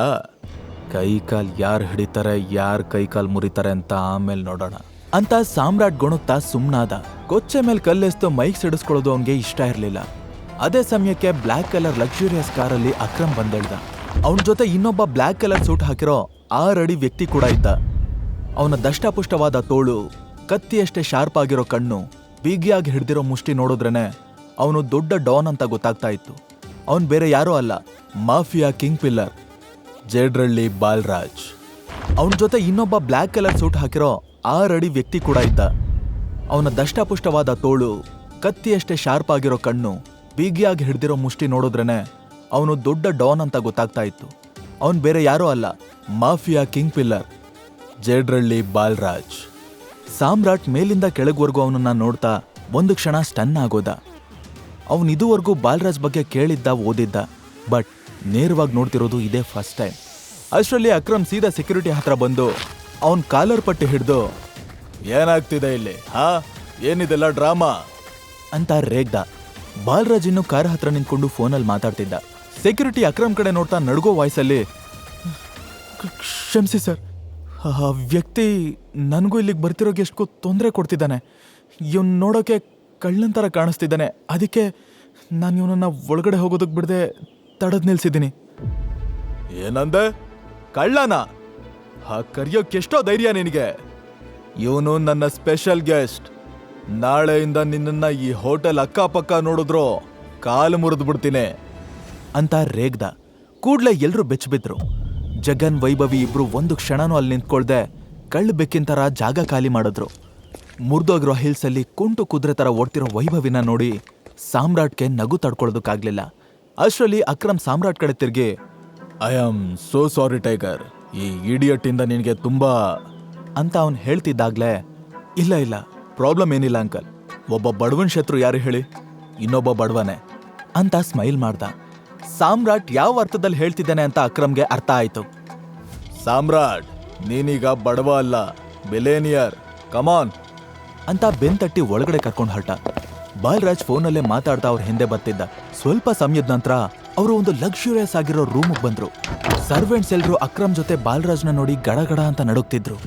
ಅದ್ರಲ್ಲಿ ಒಬ್ನು ಧೈರ್ಯ ಮಾಡಿ ಮುಂದೆ ಬಂದು ನಿಂತ್ಕೊಂಡ. ಅಕ್ರಮ್ ಅವನನ್ನ ನೋಡ್ತಾ, ಇವತ್ತು ನಮ್ ಜೊತೆ ಇರೋರು ತುಂಬಾ special guest, so costly drinks ಯಾವ್ದ್ಯಾವ್ದಿದೆ ಅಂದ. ಬಾಸ್, 5 ಲಕ್ಷ ಟೆಕಿಲಾ ಇದೆ, 8 ಲಕ್ಷದ ವೋಡ್ಕಾ, 10 ಲಕ್ಷದ ವಿಸ್ಕಿ, 15 ಲಕ್ಷದ ಜಿನ್ ಇದೆ ಬಾಸ್. ಅಕ್ರಮ್ ಏನೋ ಯೋಚಿಸಿ ಆ ಎಲ್ಲಾ ಡ್ರಿಂಕ್ಸ್ನೂ ತಗೊಂಡ್ ಬಾ ಅಂದ. ಅದನ್ ಕೇಳಿ ಸಾಮ್ರಾಟ್ಗೆ ಸಿಡ್ಲು ಬಡ್ದಂಗಾಯ್ತು. ಆ ಎಲ್ಲಾ ಡ್ರಿಂಕ್ಸ್ದು ಟೋಟಲ್ ಪ್ರೈಸ್ ಎಷ್ಟು ಲಕ್ಷ ಆಗುತ್ತೆ ಅಂತ ಬೆರಳಲ್ಲಿ ಎಣಿಸ್ತಾ ಇದ್ದ. ಅಷ್ಟರಲ್ಲಿ ಬಾಲರಾಜ್ ಅಕ್ರಮ್ಗೆ, ಏನಿವತ್ತು ಇಷ್ಟೊಂದು ಸ್ಪೆಷಲ್ ಆಗಿ ಡ್ರಿಂಕ್ಸ್ ಆರ್ಡರ್ ಮಾಡ್ತಿದ್ಯಾ ಅಂತ ಖುಷಿ ವಿಷಯ ಏನಿದ್ಯಪ್ಪ ಅಂತ ಕೇಳ್ದ. ಹಾ, ಇವತ್ತು ನನ್ನ ಲೈಫಲ್ಲೇ ತುಂಬಾ ಸ್ಪೆಷಲ್ ದಿನ. ನನ್ನ ಒಬ್ಬನಿಗೆ ಅಲ್ಲ, ನಮ್ ಎಲ್ರಿಗೂ ಸ್ಪೆಷಲ್. ಅದಕ್ಕೆ ಆರ್ಡರ್ ಮಾಡ್ದೆ. ಅದ್ ಸರಿ, ಈ ಹುಡುಗ ಯಾರು? ಅಕ್ರಮ್ ಸಾಮ್ರಾಟ್ ಕಡೆ ಹೆಮ್ಮೆಯಿಂದ ನೋಡ್ತಾ, ಬಾಲಾ, ಇವನ್ ಯಾರು ಅಂತ ನಿಜವಾಗ್ಲೂ ಗೊತ್ತಾಗ್ಲಿಲ್ವಾ? ಅವನ್ ಕಣ್ಣಲ್ಲಿ ಕಣ್ಣಿಟ್ ನೋಡು, ಆಗ್ಲಾದ್ರೂ ಗೊತ್ತಾಗ್ಬಹುದು. ನಮ್ ಮರಿ ಟೈಗರ್ ಕಣ ಇವನು, ನಮ್ಮ ಸಂಜಯ್ ಮಗ ಅಂದ. ಬಾಲರಾಜ್ ಸುನಾಮಿ ಅಪ್ಪಳಿಸಿದ ತರ ಶಾಕ್ ಆಗಿ ಸಾಮ್ರಾಟ್ ಕಡೆನೆ ನೋಡ್ದ. ಅವನ್ ಏನೋ ಹೇಳೋಕೆ ಬಾಯ್ ತೆರ್ದ. ಅಷ್ಟರಲ್ಲಿ ಸರ್ವೆಂಟ್ಸ್ ಬಂದು ಡ್ರಿಂಕ್ಸ್ ಇಟ್ರು. ಬಾಲರಾಜ್ ಡ್ರಿಂಕ್ಸ್ ಕೈಗೆ ಎತ್ಕೊಂಡು, ಅಂದ್ರೆ ನಿನ್ ಪ್ರಕಾರ ಇವನು ನಮ್ ಟೈಗರ್ ಮಗನ ಅಂತ ಡೌಟಲ್ಲೇ ಕೇಳ್ದ. ಹೋ ಹೌದು, ನಿನ್ಗೇನ್ ಡೌಟಾ? ನಮ್ ಟೀಮಲ್ಲಿ ಇನ್ನೂ ಯಾರಿಗೂ ಈ ವಿಷಯ ಗೊತ್ತಿಲ್ಲ. ಸದ್ಯಕ್ಕೆ ತುಂಬಾ ಇಂಪಾರ್ಟೆಂಟ್ ವ್ಯಕ್ತಿಗಳಿಗೆ ಮಾತ್ರ ಮೀಟ್ ಮಾಡಿಸ್ತಿದ್ದೀನಿ. ಬಾಲರಾಜ್ ನಗ್ತಾ, ಯಾಕೆ ನೀನ್ ಈ ಟೈಗರ್ಗೆ ಬಾಯಿಲ್ವಾ? ಏನ್ ಕೇಳಿದ್ರು ನೀನೇ ಆನ್ಸರ್ ಮಾಡ್ತಿದ್ಯಾ ಅಂದ. ಸಾಮ್ರಾಟ್ ಕೂಡ ಗತ್ತಲ್ಲಿ ಡ್ರಿಂಕ್ ಸಿಪ್ ಮಾಡ್ತಾ, ಟೈಗರ್ ಮಗ ಯಾವತ್ತಿದ್ರು ಟೈಗರ್ರೆ. ಆದ್ರೆ ಈ ಟೈಗರ್ ಸುಮ್ನೆ ಗರ್ಜನೆ ಮಾಡಲ್ಲ. ಸರಿಯಾದ ಸಮಯ ಸಂದರ್ಭಕ್ಕೆ ಕಾಯತ್ತೆ. ಆ ಟೈಮ್ ಬಂದಾಯ್ತು. ಇನ್ಮೇಲೆ ಮಾಫಿಯಾ ಸಾಮ್ರಾಜ್ಯಕ್ಕೆ ನಾನೇ ಕಿಂಗ್. ಆ ಖಡಕ್ ಮಾತು ಕೇಳಿನೇ ಬಾಲರಾಜ್ಗೆ ಲೈಟಾಗಿ ಮತ್ ಬಂದಂಗಾಯ್ತು. ಗ್ಲಾಸ್ ಕೆಳಗಿಟ್ಟು, ಸರಿ, ನೀನೇ ಸಂಜಯ್ ಮಗ ಅಂತಾನೆ ಅನ್ಕೊಳ್ಳೋಣ. ಹಾಗಾದ್ರೆ ಇಷ್ಟು ವರ್ಷ ಎಲ್ಲಿ ಹೋಗಿದ್ದೆ? ಈಗ ಸಡನ್ ಆಗಿ ಬಂದು ನಾನೇ ಟೈಗರ್, ನಾನೇ ಮಾಫಿಯಾ ಡಾನ್ ಅಂತ ನಮ್ಮೇಲೆ ಸವಾರಿ ಮಾಡೋದಕ್ಕೆ ನೋಡ್ತಿದ್ಯಾ? ಲೋಕ್, ನೀನು ಹೇಳಿದ್ನೆಲ್ಲ ಕಣ್ಮುಚ್ಕೊಂಡು ನಂಬ್ತೀವಿ ಅಂತ ಅನ್ಕೊಂಡ್ಯಾ? ಈ ಸಾಮ್ರಾಜ್ಯ ಕಟ್ಟೋಕೆ ಬೆವರಲ್ಲ, ರಕ್ತದ ಕೋಡಿ ಹರಿಸಿದ್ದೀವಿ. ಇದನ್ನ ಕಿತ್ಕೊಳ್ಳೋದಲ್ಲ, ಸಂಪಾದನೆ ಮಾಡಬೇಕು. ಬೇರೆಯವ್ರಿಗೆ ಸಂಬಂಧಪಟ್ಟಿದ್ದನ್ನ ಕಿತ್ಕೊಳ್ಳೋದು ನನ್ನ ರಕ್ತದಲ್ಲೇ ಇಲ್ಲ. ಆದರೆ ನಂದು ನನಗೆ ಸಂಬಂಧಪಟ್ಟಿದ್ದು ಅಂತಾದ್ರೆ ಅದನ್ನು ಪಡ್ಕೊಳ್ದೆ ಬಿಡಲ್ಲ. 18 ವರ್ಷದಿಂದ ಈ ಅವಕಾಶಕ್ಕೋಸ್ಕರನೇ ಕಾಯ್ತಾ ಇದ್ದೀನಿ. ಹೊಟ್ಟೆಗೆ ಊಟ ಇಲ್ಲದೆ ನಾಯಿ ಥರ ಬೀದಿ ಅಲಿತಾ ಇದ್ದಾಗಲೂ ನಾನು ನಮ್ಮ ಡ್ಯಾಡ್ ಹೇಗೆ ಸತ್ರು ಅನ್ನೋದನ್ನು ಮರ್ತಿರ್ಲಿಲ್ಲ. ಎಲ್ಲ ನೋವು ಅವಮಾನ ಸಹಿಸ್ಕೊಂಡು ಇವತ್ತು ನಾನು ಉಸಿರಾಡ್ತಾ ಇದ್ದೀನಿ ಅಂದರೆ ಅದು ನಮ್ಮ ಡ್ಯಾಡ್ ಕೊನೆ ಆಸೆನ ತೀರ್ಸೋದಕ್ಕೆ. ಹೀಗೇನು ನಾನೇ ಟೈಗರ್ ಮಗ ಅಂತ ಡೌಟ್ ತಾನೆ? ನಿಮ್ಮ ಡೌಟ್ ಕ್ಲಿಯರ್ ಮಾಡೋಕ್ಕೆ ನಾನು ಏನು ಮಾಡಬೇಕು ಅಂತ ಕೇಳ್ದ. ಪಕ್ಕದಲ್ಲಿರೋ ಅಕ್ರಮ್ಗೆ ಸಾಮ್ರಾಟ್ ಮಾತಾಡೋದು ಕೇಳಿ ಒಳಗೆ ಖುಷಿ ಆಗ್ತಾ ಇತ್ತು. ತೇಟ್ ನಮ್ಮ ಸಂಜಯ್ ಥರನೇ ಅಂತ ಹಿರಿಯಾಗಿ ಹೆಕ್ತಾ ಇದ್ದ. ಬಾಲರಾಜ್ ಪಟ್ ಬಿಡದೆ ಗಟ್ಟಿ ಧ್ವನಿಲಿ, ಸರಿ, ಹಾಗಾದ್ರೆ ನೀನು ಹೇಗೂ ರೆಡಿ ಇದೆಯಾ ಅಂದ್ರೆ ನಾನು ನಿನಗೆ ಒಂದು ಸವಾಲ್ ಹಾಕ್ತೀನಿ ಅಂತ ಹೇಳಿ ಅಕ್ರಮ್ ಕಡೆ ನೋಡಿ ಹುಬ್ಬಾರಸ್ತ. ಬಾಲರಾಜ್ ಈಗ ಯಾವ ಸವಾಲ್ ಹಾಕ್ತಾನೆ ಅಂತ ಅಕ್ರಮ್ ಗೆಸ್ ಮಾಡ್ದ. ಅವನಿಗೆ ಕೂತಲ್ಲೇ ನಡುಕ ಸ್ಟಾರ್ಟ್ ಆಯ್ತು. ಅಷ್ಟರಲ್ಲಿ ಸಾಮ್ರಾಟ್, ಸವಾಲ್ ಏನು ಅಂತ ಬೇಗ ಹೇಳಿ, ಟೈಮ್ ವೇಸ್ಟ್ ಮಾಡೋದು ಬೇಡ ಅಂದ. ಬಾಲರಾಜ್ ದಪ್ಪ ಮಿಸೆನ ತಿರುಗಿಕೊಂಡು, ನಾವಿಬ್ರು ಅಖಾಡದಲ್ಲಿ ಕೈ ಮಿಲಾಯಿಸೋಣ. ನಮ್ಮಿಬ್ರು ನಡುವಿನ ಫೈಟ್ನಲ್ಲೇ ನೀನು ಹುಲಿನಾ ಇಲ್ಲ ಹಿಲಿನಾ ಅನ್ನೋದು ಗೊತ್ತಾಗತ್ತೆ. ನಿಜವಾಗ್ಲೂ ಸಂಜಯ್ ಮಗನೇ ಆಗಿದ್ರು ಕೂಡ ನೀನ್ ಸೋತೆ ಅಂತಾದ್ರೆ ಮಾಫಿಯಾ ಕಿಂಗ್ ಆಸೆ ಬಿಟ್ಟು ಹೊರಡ್ತಾ ಇರಬೇಕು. ಇನ್ಯಾವತ್ತೂ ನಮ್ಮ ಕಣ್ಣಿಗೆ ಕಾಣಿಸ್ಕೋಬಾರದು ಅಂದ. ಅಕ್ರಮ್ಗೆ ಈ ದುರಹಂಕಾರದ ಮಾತು ಸ್ವಲ್ಪನೂ ಇಡಿಸ್ಲಿಲ್ಲ. ಬಾಲ, ಏನ್ ಹೇಳ್ತಿದ್ಯಾ? ಇದು ಸರಿಯಲ್ಲ ಅಂದ.